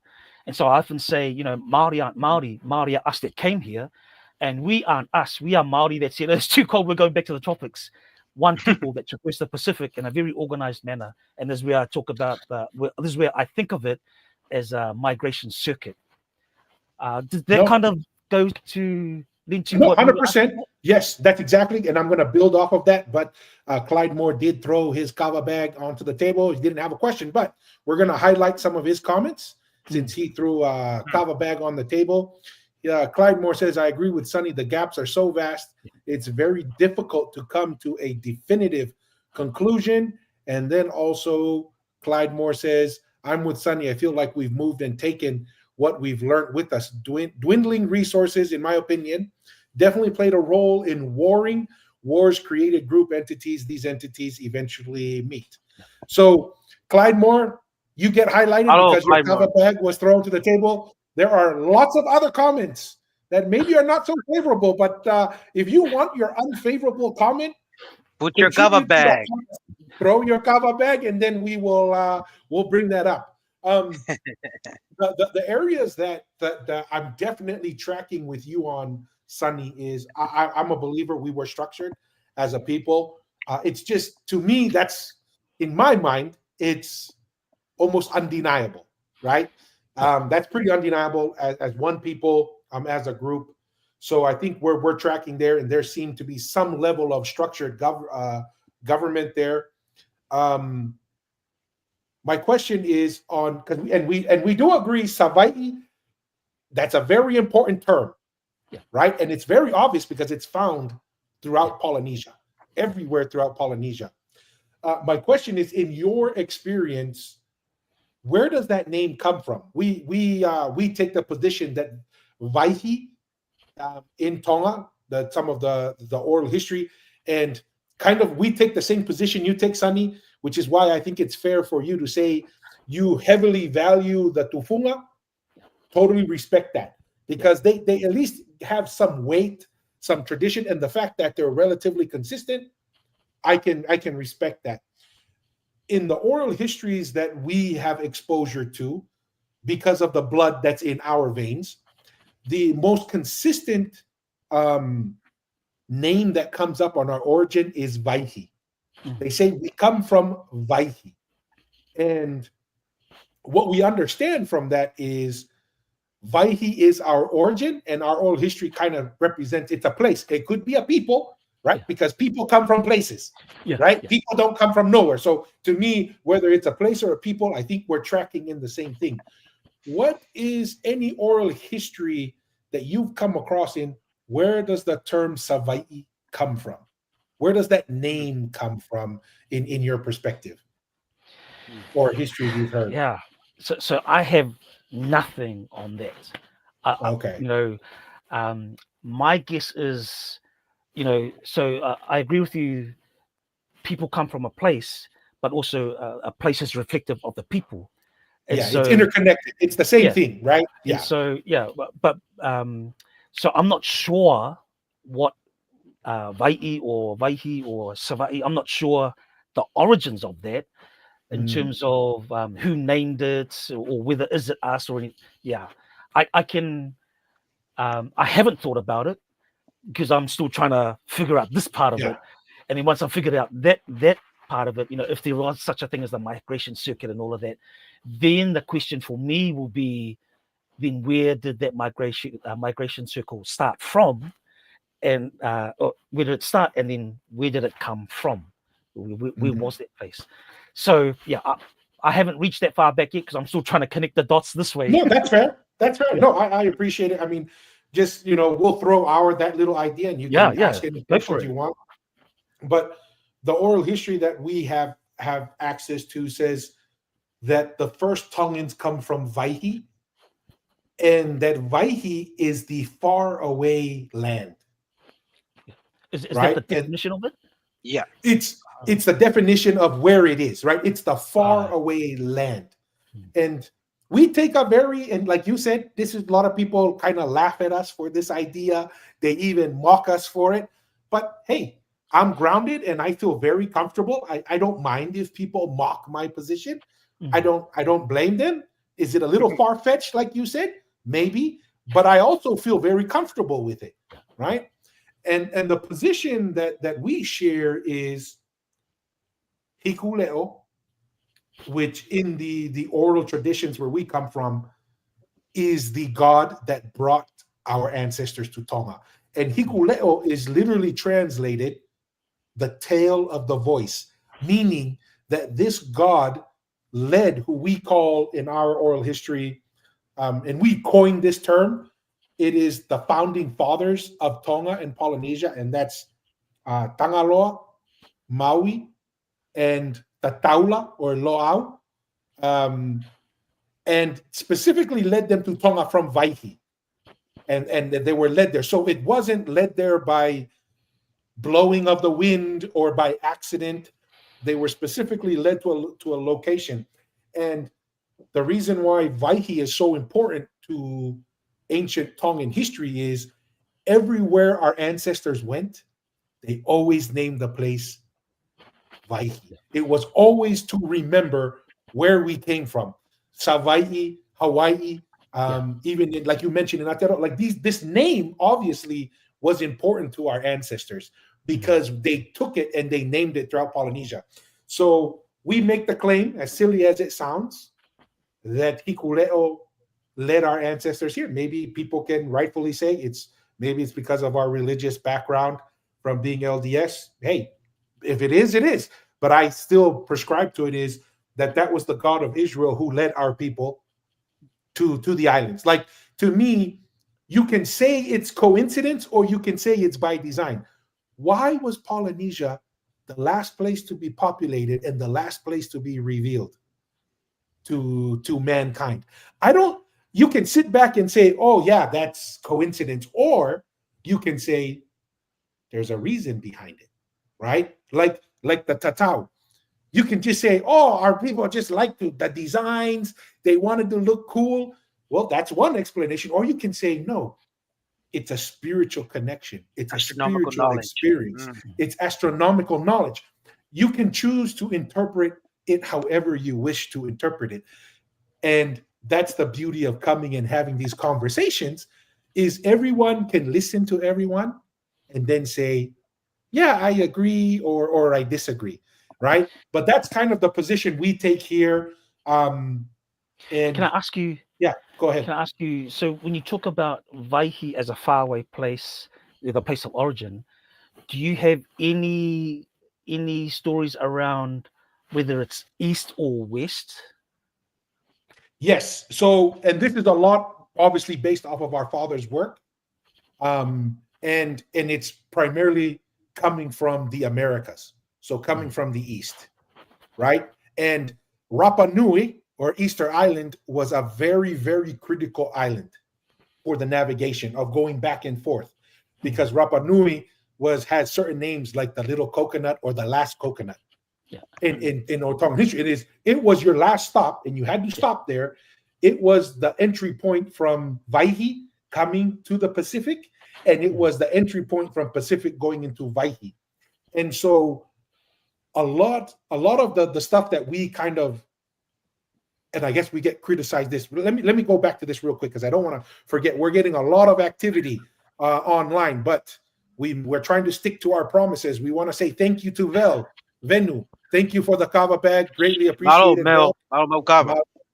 Please, Mel, if you have a comment or a question, we appreciate the kava bag being tossed in here to the circle. But also, if you have something you want to share or ask Sunny or the live here, please throw it in there or just make a comment and we'll highlight it for you. Sorry, just wanted to kind of stop there real quick. So the big thing, Sunny, that our if you want to call it our philosophy or ideology, is we follow the ideas and the culture behind it, and we say that is a better, in our opinion, a better way to find origin, because genetic material sometimes is a little more challenging. And I like to use the idea of the United States. You could come to the United States and you would find Chinese DNA, you'll find European DNA, but does that fully explain the idea of America? No, it's not sufficient. You could come to America and find that 80% of our product as it stands right now is made in China. Does that mean that America came from China? No, it shows there's a connection. It shows there's a relationship, but it doesn't fully explain the ideology of that group. And that's where we kind of heavily lean towards, is the ideology of our people. And sorry, Mel said she made a comment and I can't find it. It's in the beginning. It's in the beginning. Oh. So I think here we go. I found it. Yeah. Sorry, we're trying to multi-purpose here. So Mel says everything changed in 1000 and 1250, everyone dispersed into their own journey of beginning. I really agree with that. This is, in my perspective, Mel, what happened is whenever you have a social breakdown, then there's migrations, right? Where people are like, I'm unhappy. Maybe there's social, political unrest, and people are saying, whether it's resources, social, political, economic, when there's a breakdown, people start dispersing. So I don't disagree with that 100%, Mel. So thank you, Masi, for helping me find that, because I was like, Mel, no worries. I see that you shared, but I'm not finding it. So before we go too far as well, we want to recognize Nas. Thank you for the kava bag, Nas. Malo Maukava. Malo and Maukava. I appreciate it. Thank you for dropping. If you have another comment, hopefully I didn't miss it, Nas. But trying to multitask here as much as possible. But I appreciate it. So I'll try and condense this, and people can visit thfale.com, thfale.com. That's where a lot of these ideas, Tevita Fale has that website. But really what it comes down to, and I'll be as short as possible here, Sunny, is the mound building, the astronomical knowledge, the Tui system or the kingly system. These are all markers of a civilization that we say, where can we find those same markers from around the world? And Tevita Fale makes the argument, when you find mound building, you find it throughout Polynesia, because that was the primary civilization structure. And in Tonga, you hear it a lot. They say, "Folai fala kai talanoa," where you lay out the mat and then we bring the kava and we have the conversations. What Tevita Fale says is, yes, that is correct, but you have to back up a little bit. The correct way, the full way, it's not the correct way, it's the more complete way, is build the mound, build the fale, then you can lay the mat and have the kava. But if you don't have the mound and you don't have the fale, then you don't have the infrastructure or the stability in society to lay out a fala and have a conversation.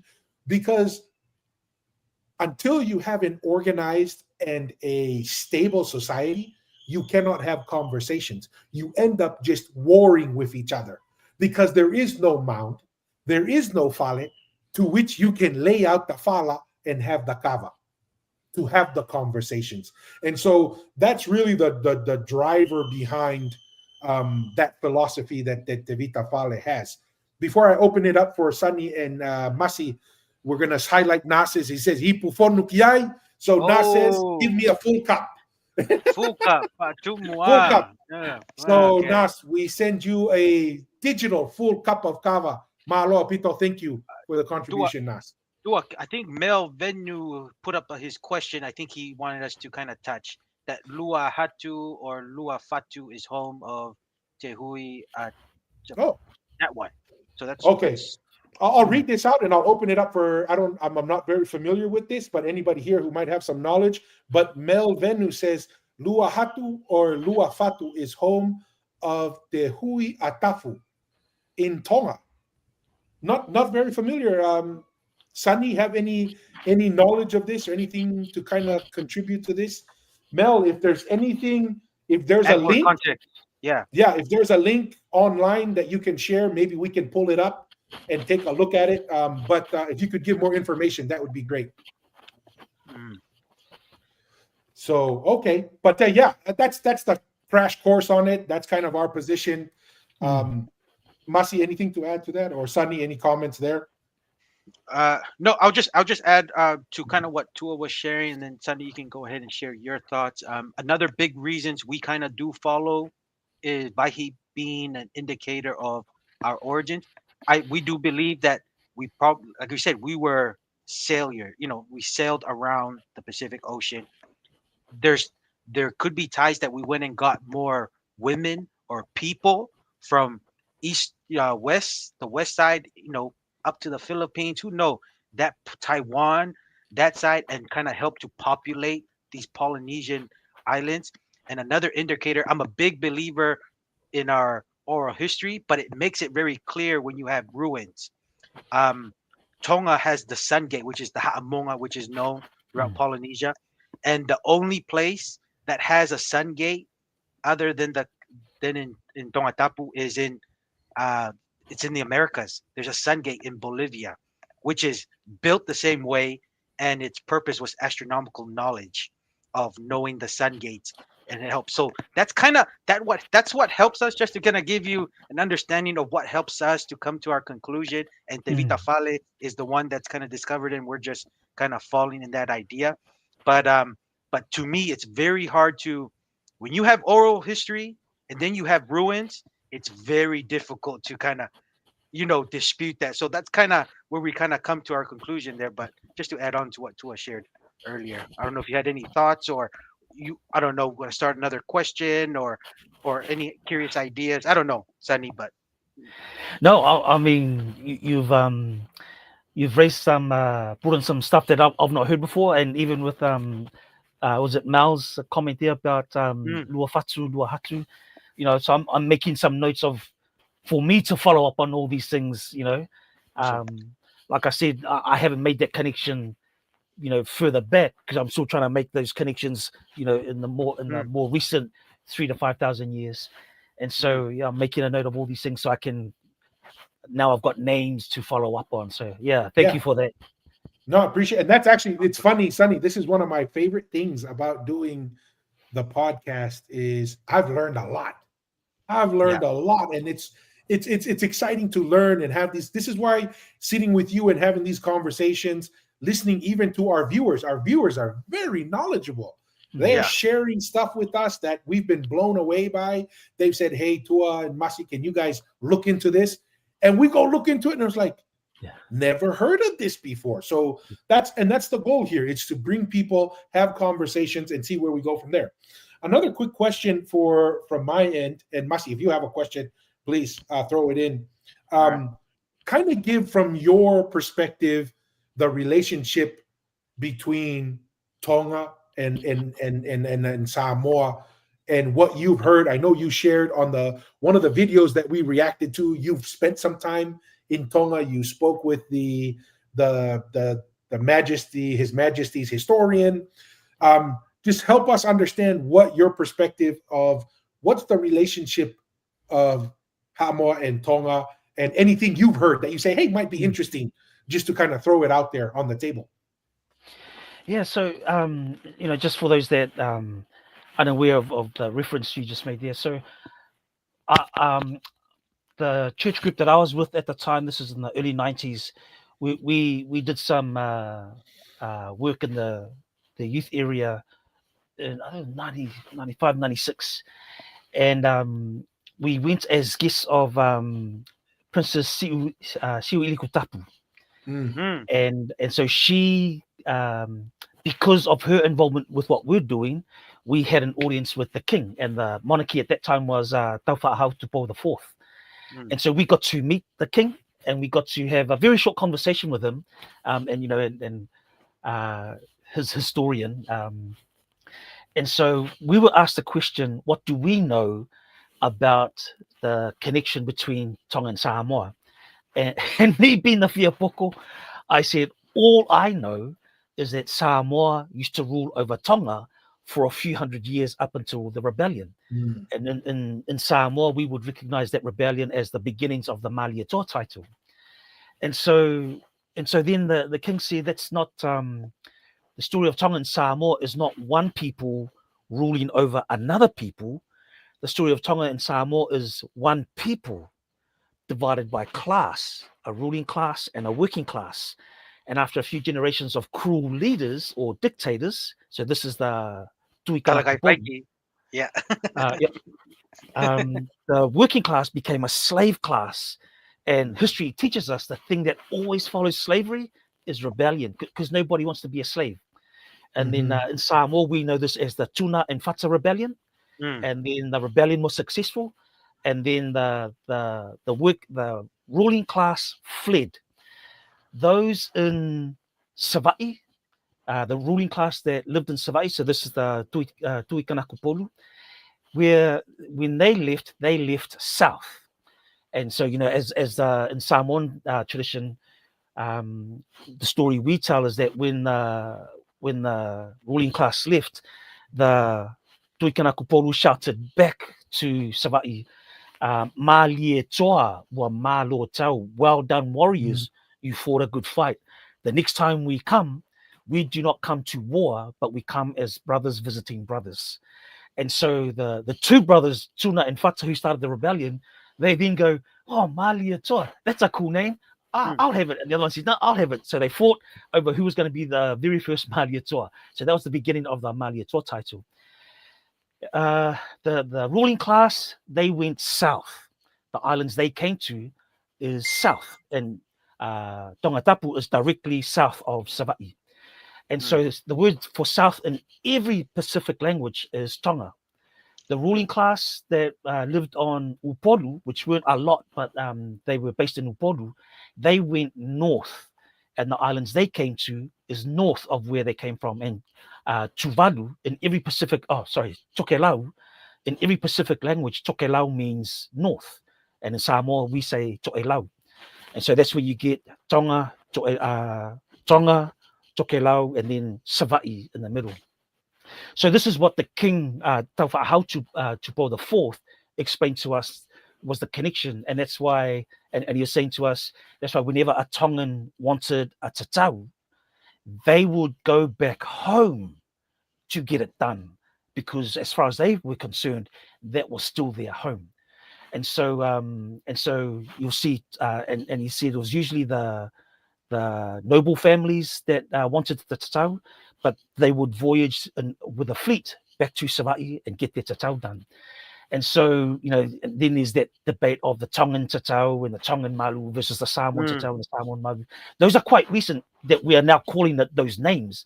But back in those days, there was no such distinction, that the Tongans, the so-called Tongans going back to Samoa to get it, was not they're getting a Samoan tatau. They're getting what was ancestrally, genealogically, historically theirs. We're just the ones that have kept the tradition, but it's also your history. And so this is what the king was explaining to us. And so he also explained a lot of villages and islands of Tonga have genealogical connections directly back to Sava'i. And the whole point of bringing Lawaki to be the king's orator was because of that genealogical connection. Anyway, so that was a story that I'd heard directly from the king and his historian. Is that what you were looking for? Yeah. I'm just trying to understand from your perspective what you understand as the relationship there, and kind of understanding there. We do want to jump real quick here. Malo Mel, very active. Appreciate another bag. I noticed some of your comments, Nell, are kind of spread throughout, and we're having a lot of comments online because, unfortunately, Mel, from where I'm looking, it combines all of the comments from Facebook, YouTube. So the thread I'm looking through combines all of it. So if you want to share a direct question, throw it in there. But if there's another one besides this one, Mel, and she says, Tokelau Tui Atafu is the name even with Ui Samoa creation story. Are you familiar with the Ui Samoa creation story, Sunny? I'm not familiar with that one, but yes, I do. I now see Atafu from Tokelau. Yeah. Okay. Anything you know about Atafu? Any kind of stories there, Sunny, that you've heard? Okay. But yeah, Mel, that's if there's more to that question that you want to add, I really appreciate your contributions here. So I want to make sure I try and give you as much as we can to answer your questions, or even just something you want to mention, Mel, for everyone to hear. Please throw that into a new comment, and I'll try and track it and make sure we throw that on the table. And thank you for the connection of those stories too. I'm looking that up. Thank you. Yeah, appreciate that. She also mentions another name here, Tikopia Sika Ayana. Not familiar with that, Mel. Unfortunately, this is the cool thing, right? Is I appreciate you bringing these new ideas, Mel, but kind of give us some more understanding. Like I said, if there's a link to a story online or a video that you wanted us to kind of look at that talks about this, Mel, please throw the link in there, and we'll do our best to give something. And she's saying that the Tikopia Sakyana is in the Solomon Islands, which comes back to what you're saying, Sonny, that right, the Polynesian Triangle is just kind of a general marking, but there's obviously influences that go far beyond the triangle itself. So perfect. Any thing to add, Mr. Aotearoa? Any questions? Let me see here. No. Okay. I think everything's I have been another gone one through. then. I have another one then, Sunny, related to this. What kind of knowledge or history do you have with the Pulimele Mound? What kind of conversations have you heard? I know this has kind of led to some of those star mounds and the Sia Heulupe, because we'll give our perspective. Appreciate kind of the perspective you shared from Ha'amoa, but as we exchange stories here, this one is kind of tied to our perspective. What's kind of your position or anything you've heard with your peers and your groups of discussions on Pulimele and the Sia Heulupe and where that derives from, and any kind of interesting things when you first heard about it?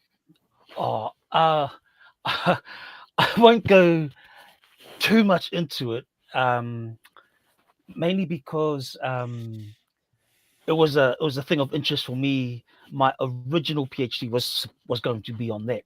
Okay. The problem was when the village where Pulimele is, when they wouldn't talk about it, when I was starting to ask some questions around the origins of it, they were reluctant to talk about it beyond a certain time period. And so to them, it's a pigeon hunting mound.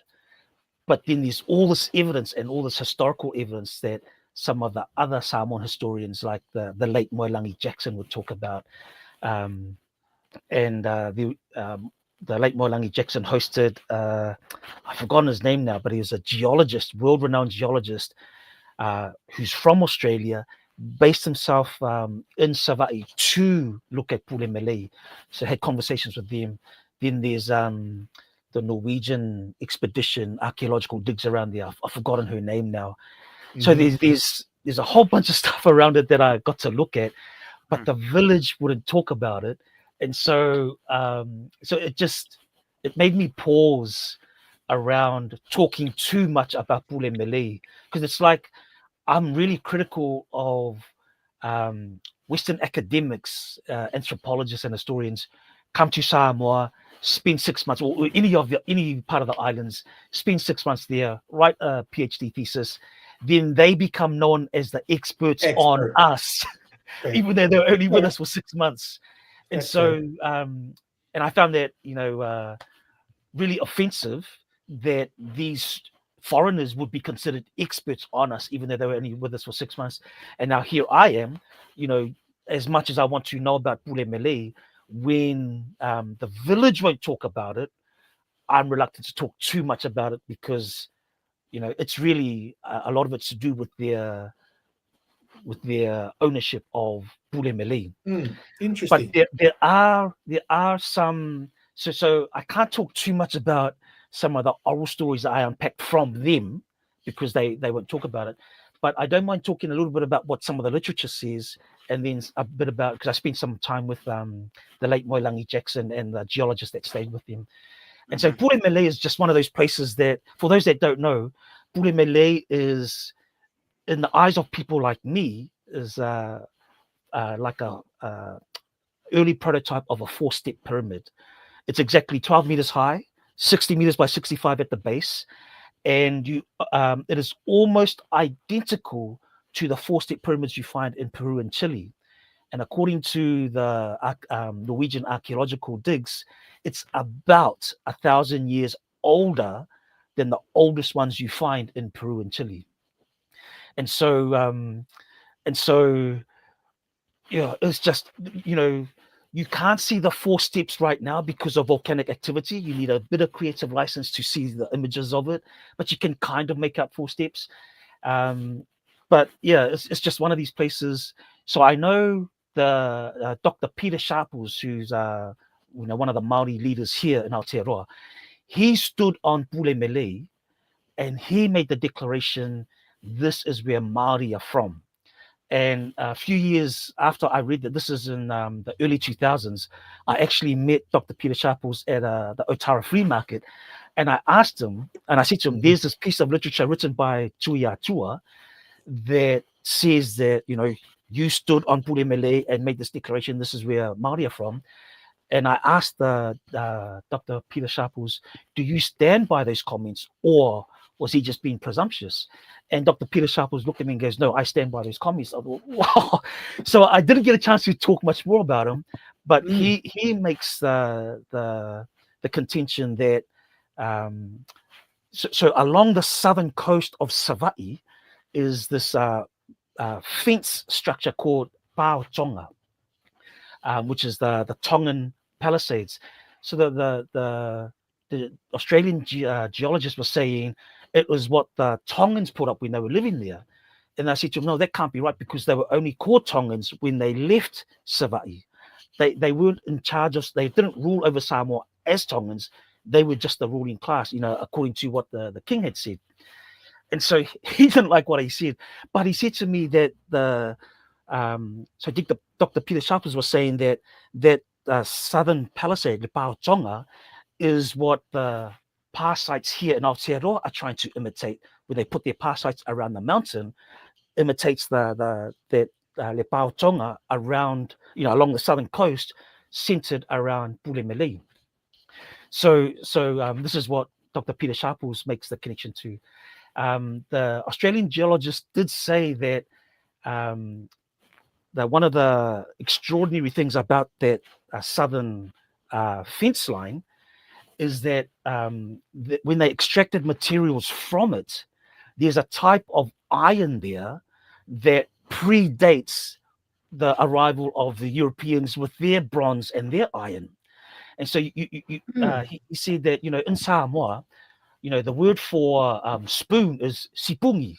The word for plate is peleki. So we Samoanize these English words. But when we have our own word for those things, then we already had it. And so metal in Samoa is not metali or sitili, it's uamea. And I think in Tongan it's ukamea, which is metal. Yeah. So that means we had this ourselves before the Europeans brought their metal. And so this is what the geologist was telling me, was that the southern Palisade has got that metal right along it. And there's, coming back to Mormons, there's what do you call it? A piece of it in the Bishop Museum in Hawaii. So if you get a chance to go to the Bishop Museum, ask about a piece of the Pao Tonga. I still haven't had a chance to see it, so I'm dying to go and see it myself. Interesting. I did not know that. That's very fascinating. Very fascinating. Yeah, nice. So Pulemele, and then Tuiatua, while I was doing my PhD, I had a chance to talk with Tuiatua and his brother, Tuatangaloa, and they were saying to me that would have been now maybe about 20 years ago that they did a cleansing ceremony on top of Pulemele. And they had representatives from 8 different islands around the Pacific, Tahiti, Rarotonga, Tonga, Niue, on top of that, on top of Pulemele. And it was a dawn ceremony. And all of those representatives made the voyage because they believed that their stories of origin comes back to Pulemele. Coming back to, I talked about the migration circuit. So that's one of the pieces to me that adds to that story, is that these different representatives from these different islands all made the connection back to Pulemele. So, being Samoan, if a Samoan says, the Samoa's the center, Samoa's the origin, yeah, I get it, But when other nations are saying this, but to me, the connection wasn't to Samoa. The connection is to Savaii. So this is where I make that the thought, before we were called Samoans, the connection was to Savaii. Anyway, so those are some of the stories that I found out. Yeah. No, that's very cool. I do want to look into it, because in Tonga it is called ukamea as well. And, and that's for steel. Clyde Moore, want to recognize Clyde Moore. Malo for the cover Clyde band. Moore. Clyde Moore. Man, you're really trying to get us really drunk on the kava. This is the second I one, know. man. I think what Clyde Moore is saying is it's too watery. He wants to add Too- more kava Add more. to We're adding too much the bowl. water. Yeah. Malo, Maukava, Clyde Moore. So Clyde Moore's comment says, no question. I just wanted to commend you three for sharing and questioning these ideas. This is a search for the truth, for the best that we know. Thanks for adding the links to the chains, Tokos. Malo, Apito, Clyde Malo. Moore. Appreciate it. No, that's very interesting. I never heard of the Ukamea portion of it, and I would love to, that's making a mental note of that, to visit that. We've had some episodes where we've talked and walked through the Pule Malay.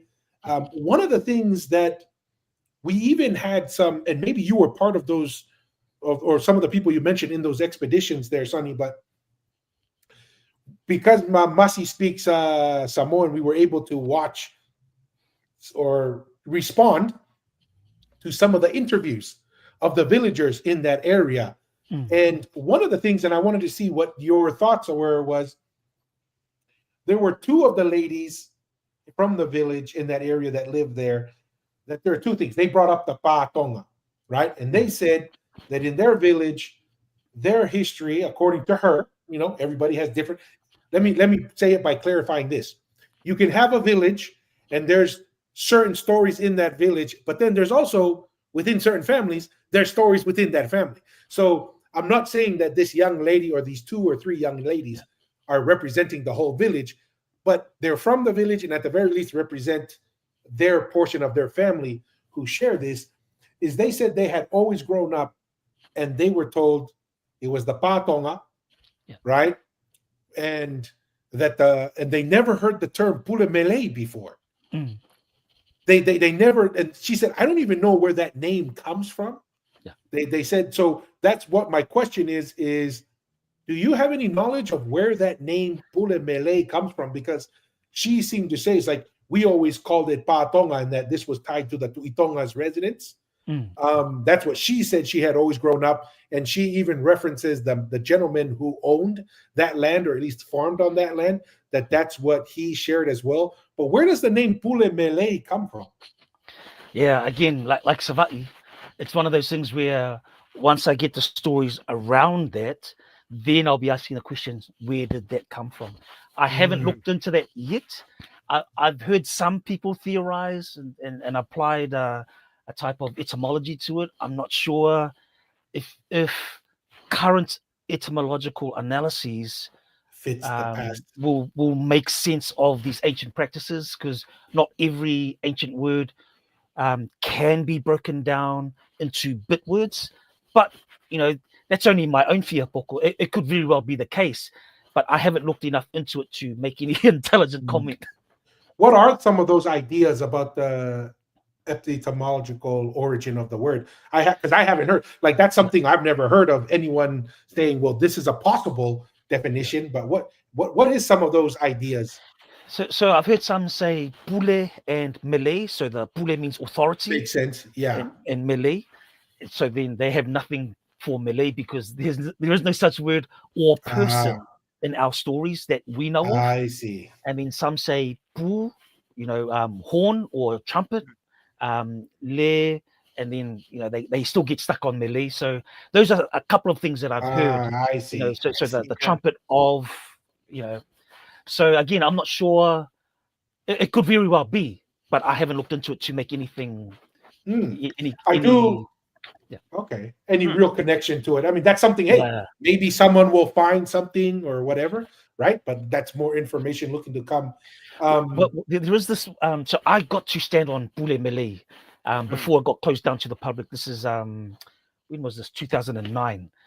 Oh man, I tell you, when I stood on Pule Malay, there was just oh man, goosebumps. There was just something really spiritual about it. And I had an app on my phone at the time, and I just wanted to look at where am I standing. And the observation that I made is that the steps to go up, and then the other steps, that on the other side of it to go to the top. and I made the comment, those steps are an exact east-west alignment. And I just made that comment. Our tour guide, who was from the village, he said, yes, before all these trees grew up, you could see over the top, and it lined up with the pyramid mound in Manono.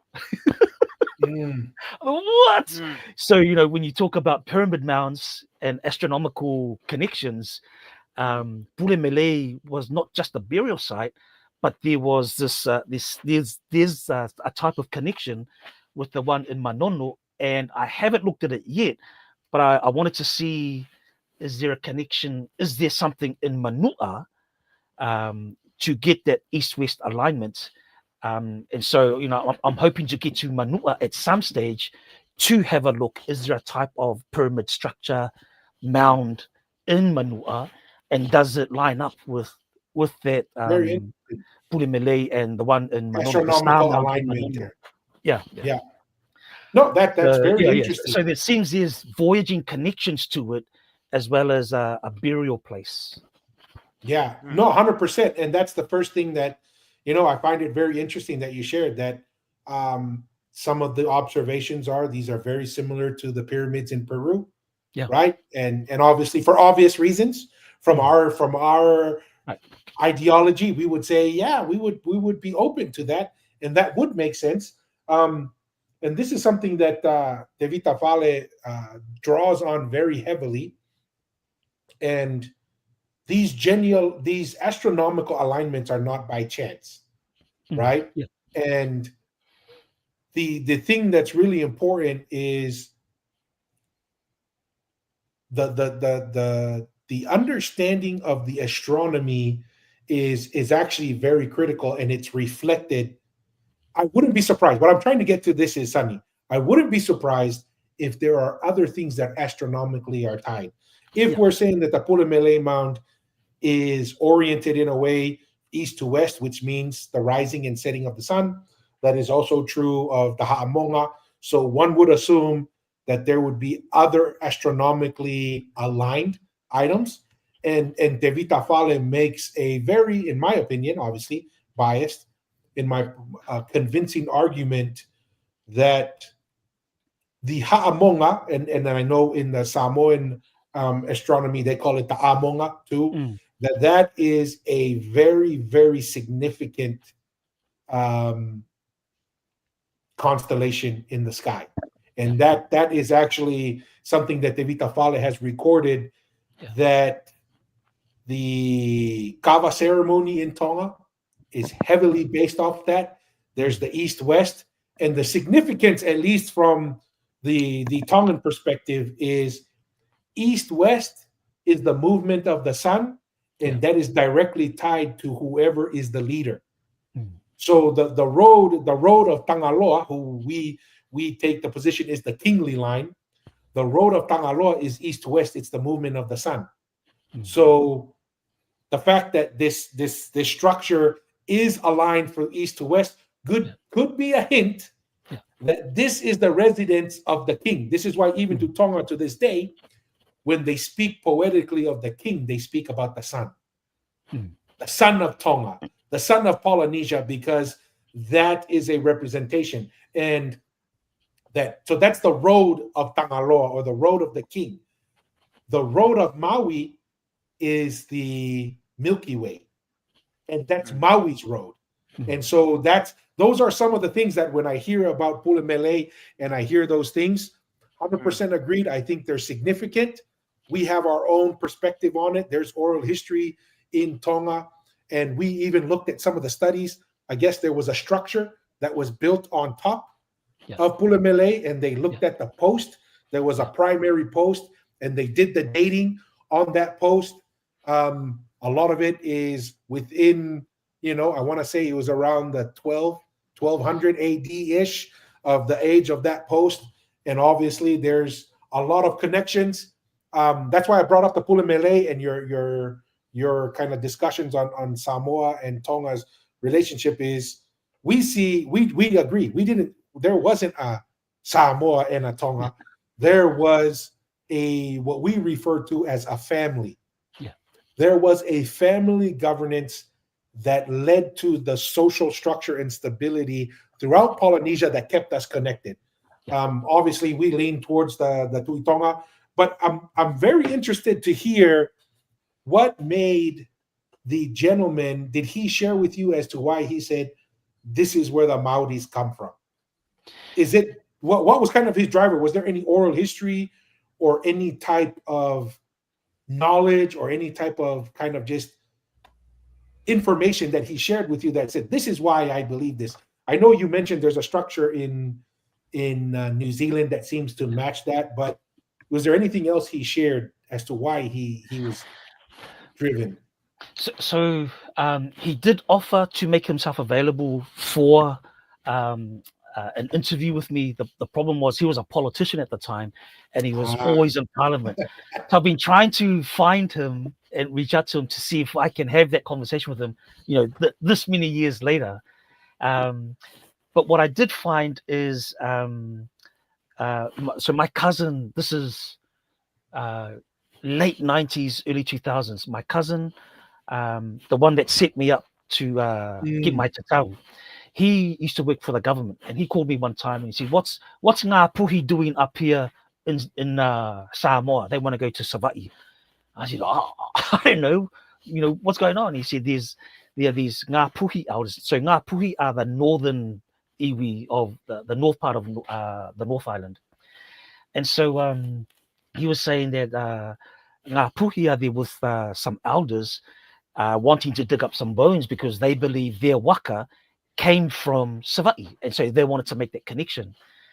And I said, I don't know anything about it. Anyway, I was catching up with a friend of mine, and he was with one of his best friends. And as I was telling this to this guy, his friend was saying to me, "I can tell you something about it. I was with them, and I was there to do a documentary about Ngā Puhi being in Savaii." I said, "Oh, what is it?" And he said, in the late 80s, early 90s, Ngā Puhi ran a whole series of hui amongst all the different sub-tribes that make up their tribe. And they found that when they collected all the stories, there's about half a dozen names of ancestors that they could only find in Savaii. And so they wanted to see why that was. They wanted to see who are these people that they can only find those connections in Savaii. And so the friend was saying when he did the documentary, so you can find this documentary, it aired in New Zealand in the early 2000s. And so I asked him, well, what was the conclusion? And he said, Ngā Puhi believe their elders came straight from, their waka came from Savaii to the North Island. And so the belief here in Aotearoa amongst Māori, when you die, your spirit goes to Cape Reinga. The original name is Te Rerenga, or Lelenga, the flight path, and it takes flight to the spirit realm. And in Savaii, the westernmost part of Savaii is Whalealupo, which is where I mentioned my mum, Ngafa, back to. And the westernmost part of Whalealupo is a place called, now we call it Whawhao Sawali'i, or the Cave of Spirits. The traditional name of it is Pulotu. And so if you look at where Pulotu is in comparison to Te Rerenga, it is directly north of that place. And so this is what Ngā Puhi made the connection, that they believe their waka came straight from Savaii. And so one of the Ngā Puhi knowledge holders here, Rereata, he talks about these different stories that connects them. There's a story about Te Tini or Manono that talks about one of their ancestors who came from Manono, right there, right beside Savaii. And so they're the ones that made this connection that connects Savaii directly to Ngā Puhi territory. So yeah, and apparently there's a documentary that makes a connection. So even though Dr. Peter Sharples didn't tell me that story, he's the one that made me start to ask that question of different iwi about what do they make these connections, how do they make these connections. So like I said, if it was a Samoan telling me this, I would think, oh yeah, maybe. But when this was told to me by Māori, by Ngā Puhi, and by the guy that made the documentary, I'm going, okay, I'm taking this as, this actually happened. Yeah. No, and that's, I mean, and these circuits happen, these conversations are migrations. I think we severely underestimate how fluid our ancestors traveled, Right. Yeah. right? I think it's not as rare as we think. What stuck out to me is when you said pulotu. What does pulotu mean to people in Samoa and oral history, or even in New Zealand?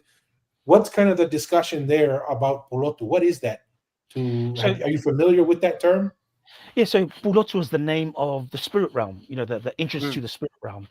And whereas for us, it's the cave, it's the entrance, it's the cave to the entrance, it's the entrance to the cave, which is the entrance to the spirit realm.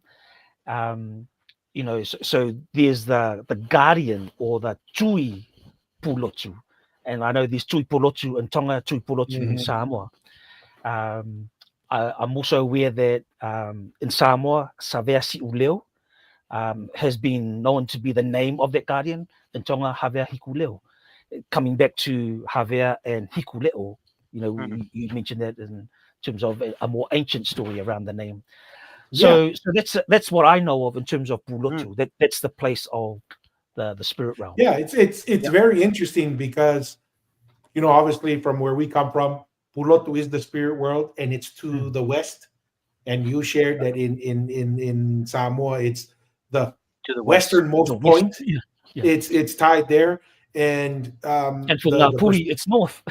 Yes, and for us, the spirit world is quote unquote the spirit world, right? Like Right. we don't believe that Pulotu is, or at least from our perspective here on the podcast, Pulotu is not a quote unquote place. It's a representative of a spirit world. When you go to Pulotu, you're probably not coming back. Yeah. Right? Like that's when you go on the journey. And it's to the west because that's where the sun sets. Right? So it's a spiritual representative. And actually in Tonga, there's multiple places called Pulotu, and there's two types of Pulotu according to Tongan oral history. There's Pulotu aka aka meaning disturbed, and then there's Pulotu tu'uma'u, which means calm, which is whenever you go to Pulotu, depending on your behavior and the choices that you made, you're either going to go to the Pulotu that is calm and peaceful, or you're going to go to the Pulotu that is tumultuous. So kind of interesting. One thing I wanted to get your thoughts on, Sunny, and it just popped up. And Masi, please jump in. I'm getting excited. And we'll probably just go for maybe another 30 minutes. I want to be respectful of your time, Sunny. One of the guests that we had, his name is Xiaoxi Ilayu, and he's had an opportunity to travel throughout Polynesia and kind of have those conversations with people, get those oral stories. One of the stories that I thought was fascinating that he shared was the story behind Talakai Faiki and the rebellion, because he was the Tuitonga at the time. Yeah. He says that even some, and he says these are some of the oral histories even within Samoa. And it was that, and then he says he found other evidence looking at the names that were happening around Talakai Faiki's time. It wasn't a ruling class. Well, I guess it's kind of a ruling class versus a slave class. What he really pushed was a religious change. Oh. That's what he kind of shared, and what what Xiaoxi Ilayu was sharing was Tangaloa at the time. Tangaloa was the god, and obviously with a lot of the relationship that Samoa has with Tangaloa, and obviously out of Tonga as well, that when Talakai Faiki was obviously he was being very ruthless, but one of the things behind it was he was trying to say, no, we need to go back to Hikuleo. We need to go back to the old god, right? And Havea Hikuleo, and he showed that if you notice, ever since Talakai Faiki came, Havea became a name. Hikuleo, some of the names, even in Tonga, started to shift and was referencing further back to Hikuleo. And that's where really a lot of that tension came from. Have you heard any of Mm. that in any of your conversations or anything of that sort? No, so I've not heard that, but I really like that. That sounds like very. It could have been very, very possible. I'll be keen to when I catch up with them. I'm hoping to catch up with them soon. I'll be keen to Yeah. explore that more. Then that sounds like a really good reason to have a war, Yes. and to have a divide. Yeah, yeah. Yes. And it's quite interesting because we did do an episode, and this is why it's important to have these little conversations. The stories may not always agree, but there's always little nuggets. We did a response because, controversial or not, we'll just share it with you. We're not having a debate. We're just sharing ideas. We take a position on the podcast because we were one people and we were all under the governance of the Tuitonga from our perspective, that we don't take the position that the Tongans took over Samoa for 400 years. We take more the position was we were always united as a people, but there was about 400 years maybe of very poor leadership. We'll call it that. Maybe very poor leadership that led to this instability, right? Yeah, because like you said, no one likes to be treated unfairly. No one likes to have a foot on their neck.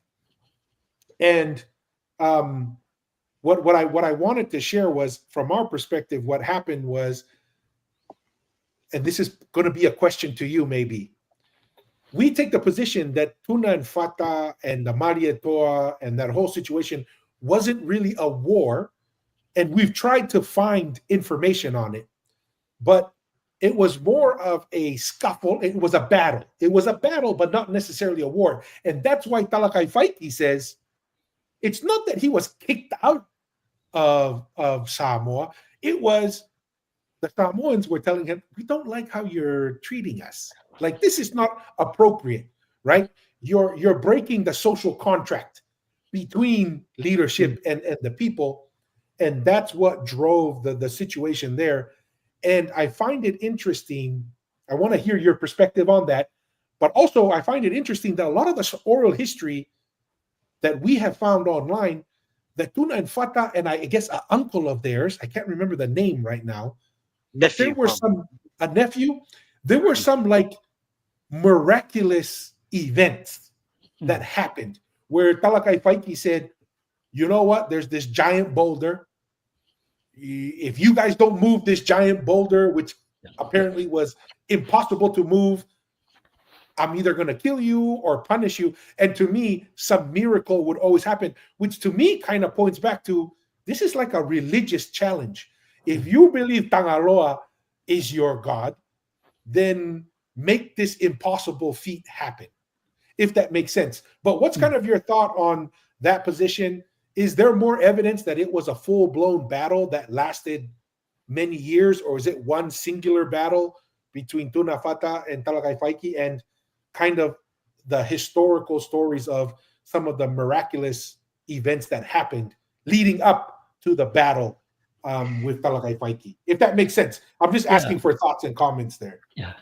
No, so the stories that I've heard around that battle was that it wasn't over many years, or it could have been, but it was a very decisive and short-lived battle.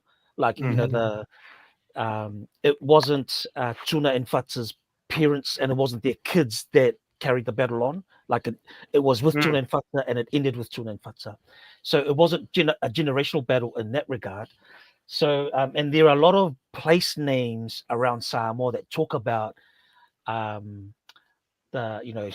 certain battles happened. One of the villages, I think Malaila, is named after the Tongans that were killed there. They were scalped and then put out in the sun, to dry out in the sun. Malaila, and so some of the place names, village names around the Upolu was to talk about that battle. And so it seemed like it was a war. It seemed like it was the whole island, all of Upolu and all of Savaii took part in the battle. But I don't think it was done. I don't think it was really, really short, because it sounds like Julian Fata started the rebellion in Upolu, and then Savai caught on that Julian Fata ended up in Savai, so that when Tuikana Kupolu shouts back to Julian Fata, they're no longer in Upolu, they're in Savai, hearing the Tuikana Kupolu talk about that. So it sounds like it was over a bit of time, but not too long. But it sounds like all of Upolu and Savai were involved in the battle. There's a whole bunch of stories that add to it, but it's one of those. Okay. This is how we tell the story, knowing full well that the Tongans will probably tell it differently. Yeah. No, understood. Let me ask you this. I noticed this is the second time. I didn't bring it up the first time, but I noticed that you mentioned Tuikan Kupolu both times for Talakai Faiki. What's the driver behind that thinking? Well, as a title, whereas I believe his name was Talafai Kaiti, but his title was Tuikana Kupolu, because he preferred kano, kakano, or kupolu, the upolu flesh for his wives. Okay. So that's my understanding. Yeah. So it was a title that he had, but his name was Talafai Kaiti.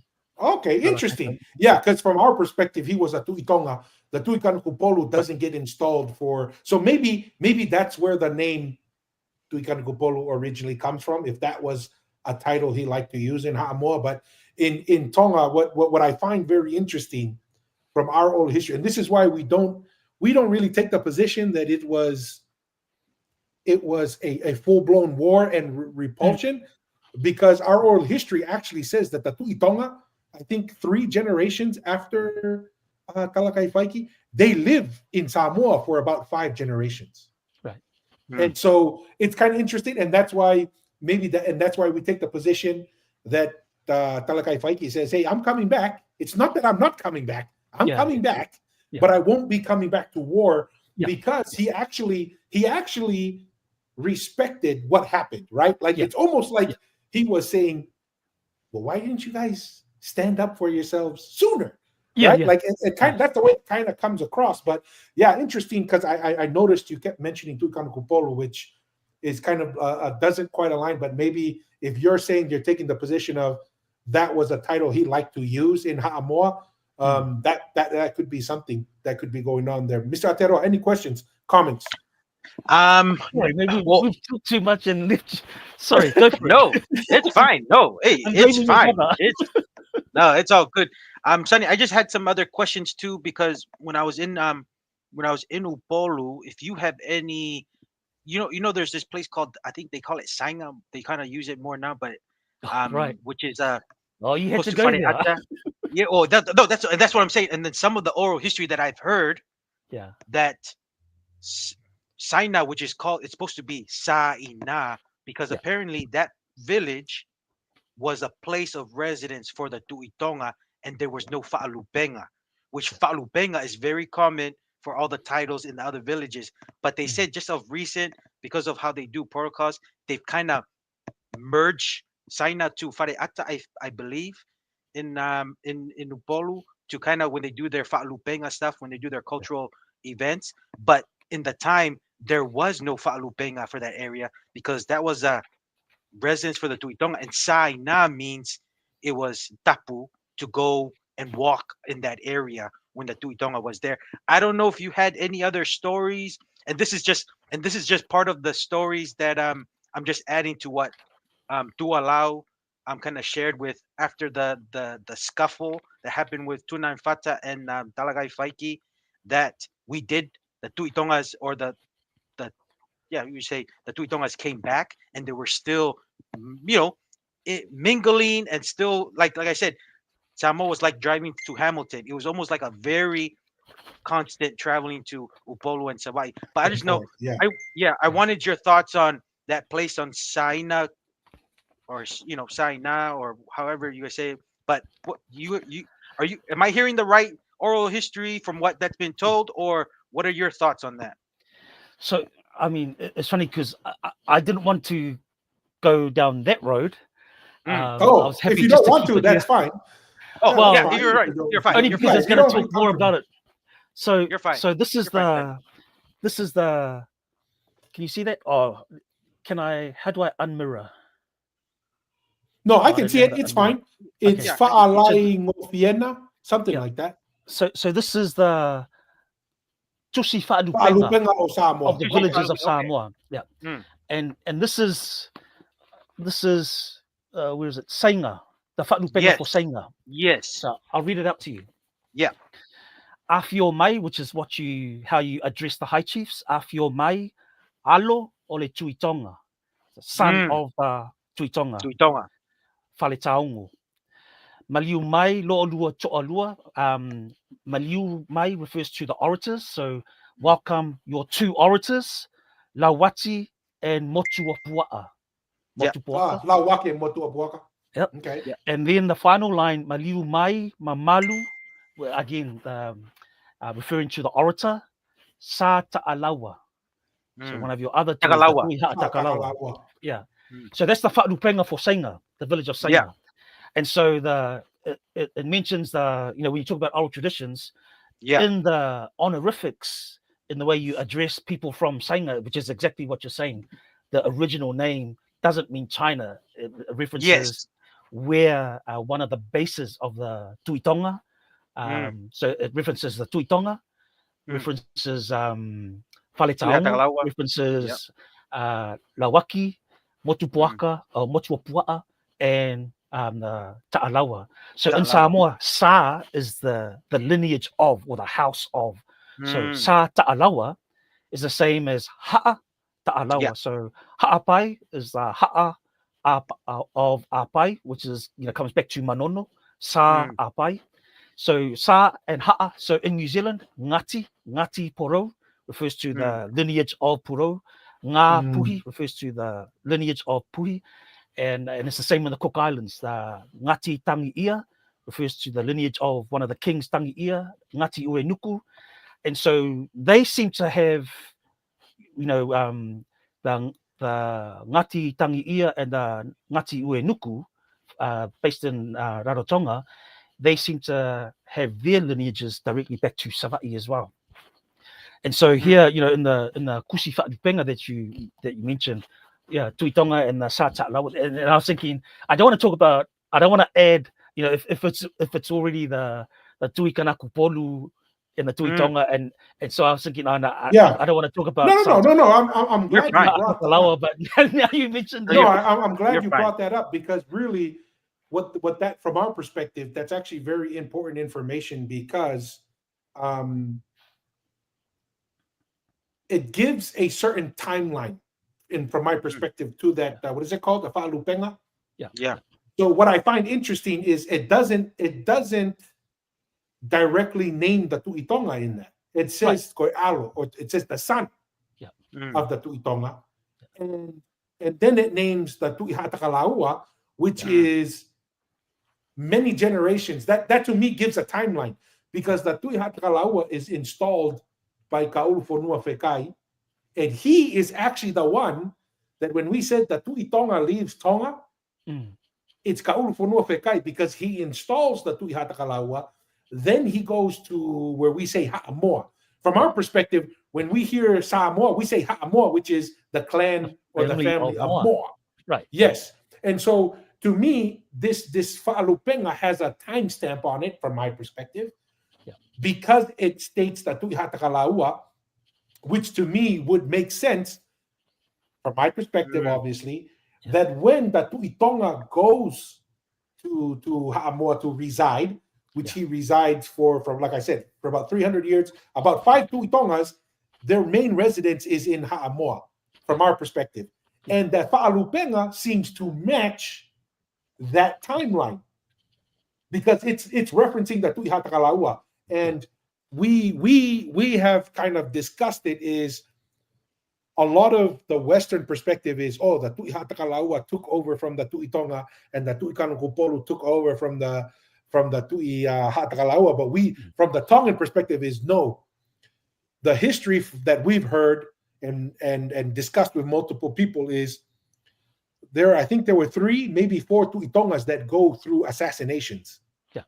And they go through assassinations, about 3 of them in a row. And actually, the term Takalaua is the name of the last Tu'itonga that was assassinated, that is Ka'ulufonua Fekai's father. So he finds out, and the oral history that we got from Siausi Ilayu is, and we have this marked to talk about the story about this assassination. The reason why Takalaua was assassinated is our brothers and sisters from Uvea and Futuna. The Tu'itonga before Takalaua, their mother was from Uvea. And he gets assassinated, and the people from Uvea, they blame Takalaua. They say, Takalaua, you assassinated our Tu'itonga that had Uvean blood. And so that's why when they chase the assassins, they chase them to Ha'amoa, they chase them to Fiji, Tuvalu, Tokelau. Ka'ulufonua, he gets Fekai because of what he does to the assassins. He catches the assassins in Uvea. So when he comes up to Uvea, he tells the people in Uvea, you better give up the assassins. If not, I'm going to return to Tonga. And this is kind of like the same perspective I take with Tuna and Fata. Obviously, I understand we have different positions, Sunny. We're just sharing the ideas here. If Talakai Faiki, the reason why he says, I won't come back for war is because in our perspective, the Tu'itonga Empire, he can pull resources from Fiji, from Tongatapu, from Ha'apai, from Vava'u. If he says we have a problem, I'm going to go back and I'm going to get resources. We're going to come back. But what he tells the Marietoa is, no, actually, I'm impressed, right? This is impressive. And he says, when I come back, it'll be as a friend. We're not going to have war. Because what Ka'ulufonua Fekai in our oral history tells the Uveans is, you will deliver them up to me, because I know you guys are closer to them. You guys have the probability of defending the assassins. If you don't, then I'm not going to say I'll come back as your friend. I'll be coming back with canoes and canoes and canoes filled with warriors, and we're going to have a problem. So what does Uvea? They have no option, really. So they deliver back the assassins to Ka'ulufonua. He brings them back, does some very not so nice things to earn the name Ka'ulufonua Fekai. Then he installs the Tu'iha Takalaua, and then he goes to Ha'amoa, and they stay in Ha'amoa until Tapuosi. Tapuosi decides to come back to Tonga after that. But I do find it interesting in that Fa'alupenga, to me, when I listen to it and I just think about it, and this is not scientific, it's just a gut feeling, and listening to it is that Fa'alupenga has a timestamp. And that timestamp, in my opinion, seems to fit when the Tu'itonga moves to Ha'amoa, because they're not mentioning Tu'itonga after Tu'itonga. They specifically insert Alo, which is the sun, right? And then they're also mentioning the Tu'iha Takalaua, which could be whenever the Tu'iha Takalaua is coming to Ha'amoa to report to the Tu'itonga. That could have been the area where they're coming to report, and maybe that's where that Fa'alupenga comes up. I mean, those are just my thoughts on that. Mr. Atearoa, anything? No, I'm good. I was just curious about that question, and I was just wanting to hear Sunny's thoughts about Saina, because that's what I've kind of heard with that oral history with Saina, with that particular area. Yeah. So, no. Okay, cool. Looking at the time. Yeah. We can always come back again, Sunny. But I want to close out with this, because I think this is a way to kind of tie together all of our discussions, talking about our people as we are dispersed around the globe, as we come with our old oral history, our experiences, and we're sharing it around the digital Kava ball and the Kava circle here. I just want to loop it up to what we as a people bring to the world. And I know we're a very small group when you look at Polynesia and you look at the big world of billions of people. But almost we 8 always billion. have 8 billion, and yet we have an unusually large influence over the world. Right? Like you look at what the Rock's doing, you look at it, we wanted to talk a little bit about the chief of war, which I think is going to open up a whole new opportunity because of the the hard work of not just our brothers and sisters in Hawaii, but the talent that's been developed in Aotearoa to help facilitate the quality of the product. But I really wanted to kind of really reemphasize, as a people, as a united people with a common heritage, a common history, social, religious, and scientific origins, that we don't give that away to absorb Western ideas and philosophies and wholesale do that, because we will lose what makes us us. Yeah. The Westerners, they're good at being Westerners because they're Westerners. We need to be able to say we're good at being Polynesians because we're the only Polynesians. That's the unique thing we bring to the world. So because I'm living in Vegas now, I get, obviously, the algorithm works towards to give me, stuff about Vegas. And I thought that this could be a good closing video because this is a foodie, obviously a foodie here in Vegas. And he talks about what makes Vegas special in his eyes. And Vegas has a lot of things, right? It's the entertainment capital of the world. But I would like us to close our closing thoughts, and we'll go with Mr. Aotearoa, then myself and Sunny. We'll give you the closing opportunity to close for us. But kind of take this into account, what he says, not just about the food, because the food's fantastic, but what he says, what makes Vegas special. I told you there was a food truck in Vegas doing garlic shrimp the same way you get it on the North Shore in Oahu. What if I told you it might be even better?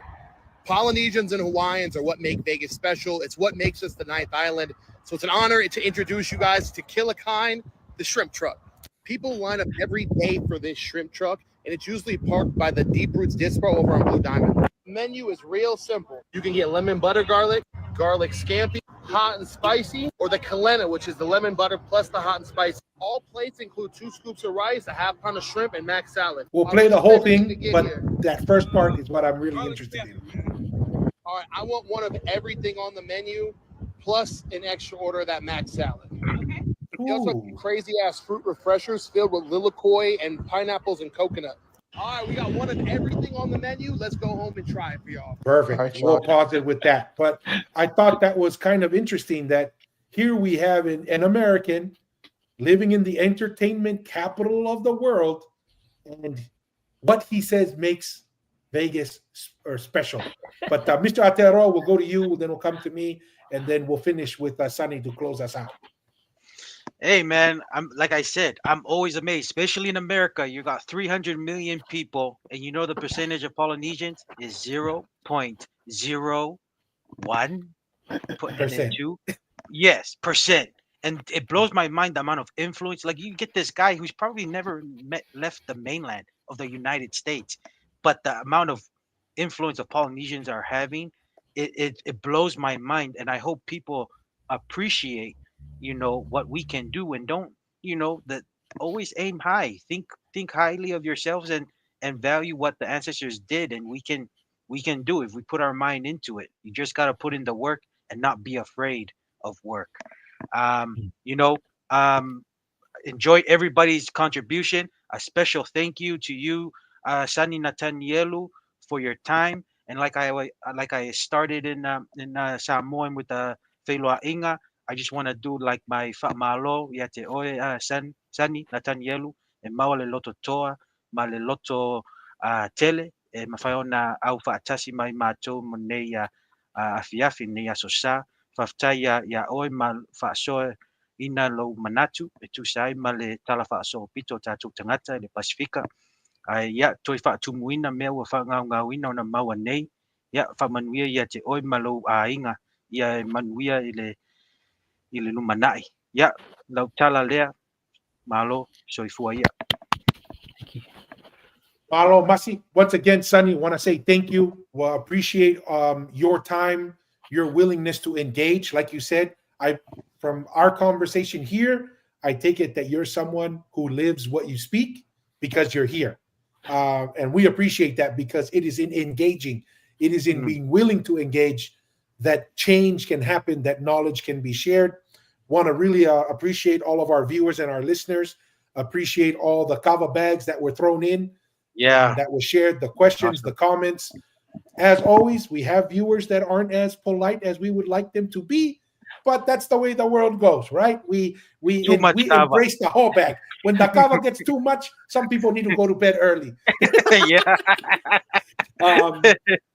But really appreciate it and really grateful to the viewers. And Sunny, give you a chance to close us out before we give Masi will share what we invite everyone at the end of every episode. But Sunny, close us out with your final thoughts. Whaamalo whekalai whaaloaro lau sunga Masi. Was nakanyangi fisanga le maalu lo fofonga lafo. Thank you for your kind words there. Yeah.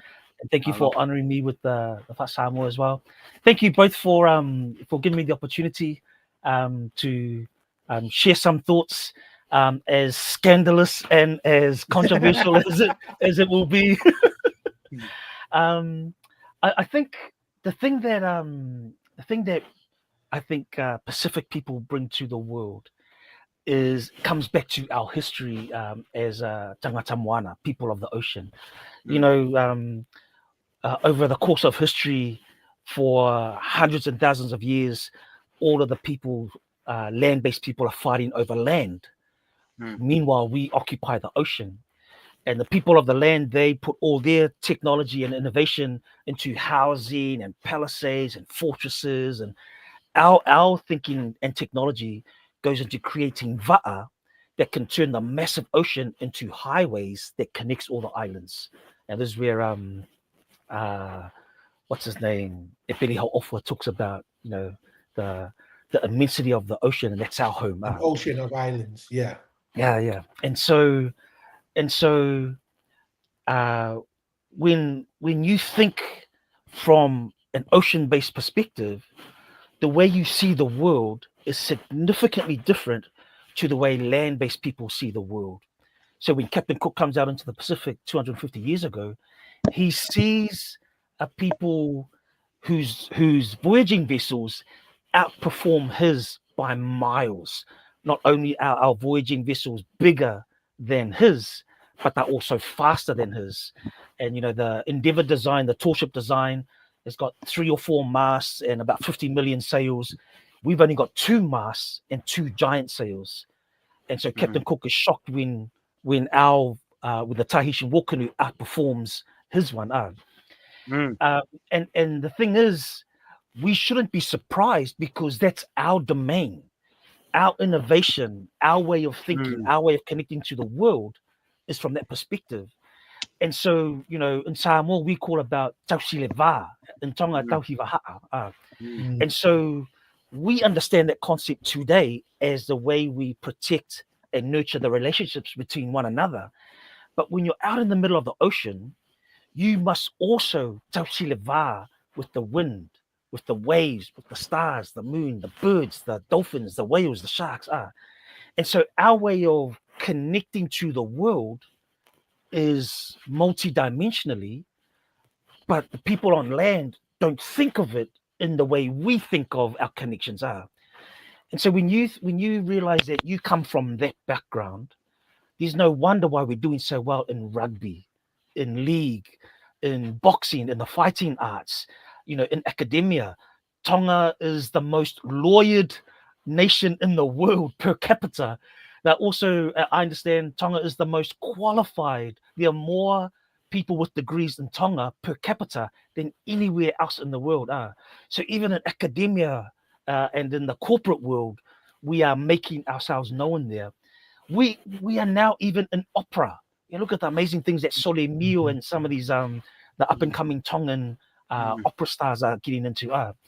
And so I'm not surprised we are doing so well, because the way we understand who we are, the way we connect to one another, and the way we connect to the world is what sets us apart. So the more, especially the people in the diaspora, the more you embrace that, the more you embrace your differentness, the more you embrace how different we are, and the way we connect to one another and the way we connect to the world, including the spirit realm, is what sets us apart and why we do so well. You know, navigating the ocean is very, very similar to navigating, you know, the modern world. And once you understand for us, we have our navigating stars, our principal navigating stars. We have our ways of connecting to the wind, the ways, you know, metaphor for navigating government, navigating policies, navigating justice, education.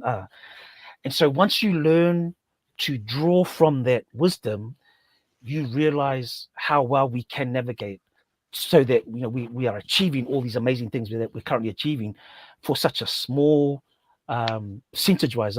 In Samoa, I'll close with this. In Samoa, when one of the motifs that I have on my tatau is the achua loa, the poisonous centipede. And even though it's the giant centipede, you know, it's only about, you know, this size, but as small as it is, it can still knock down a person. Once it bites you, you are down and out. And so we have the saying, "Ldks ai ma'ingi." It's small, but it stings. And that's kind of us as the Pacific people. You know, as Masi said, we are 0.0000001% of the world. But Ldks ai ma'ingi, we are making ourselves known. And to me, the more we draw back, the more we draw on ancient wisdom and bring it into this modern context, the more you will see how much we can give to the world, and especially as people who are servants, who understand servanthood, who understand service. When we start to come into that space, especially when you add in tech, you know, the whole tech realm, watch out, we get a hold of that with the way we understand the world. So I encourage the brothers and the sisters in the diaspora, find ways to connect, find ways to learn about your bones, who you are, where you come from, and then find ways to enact that where you are, that then you will figure out how to be you in the modern world. So again, Masi and Chua, thank you so much for the work that you do.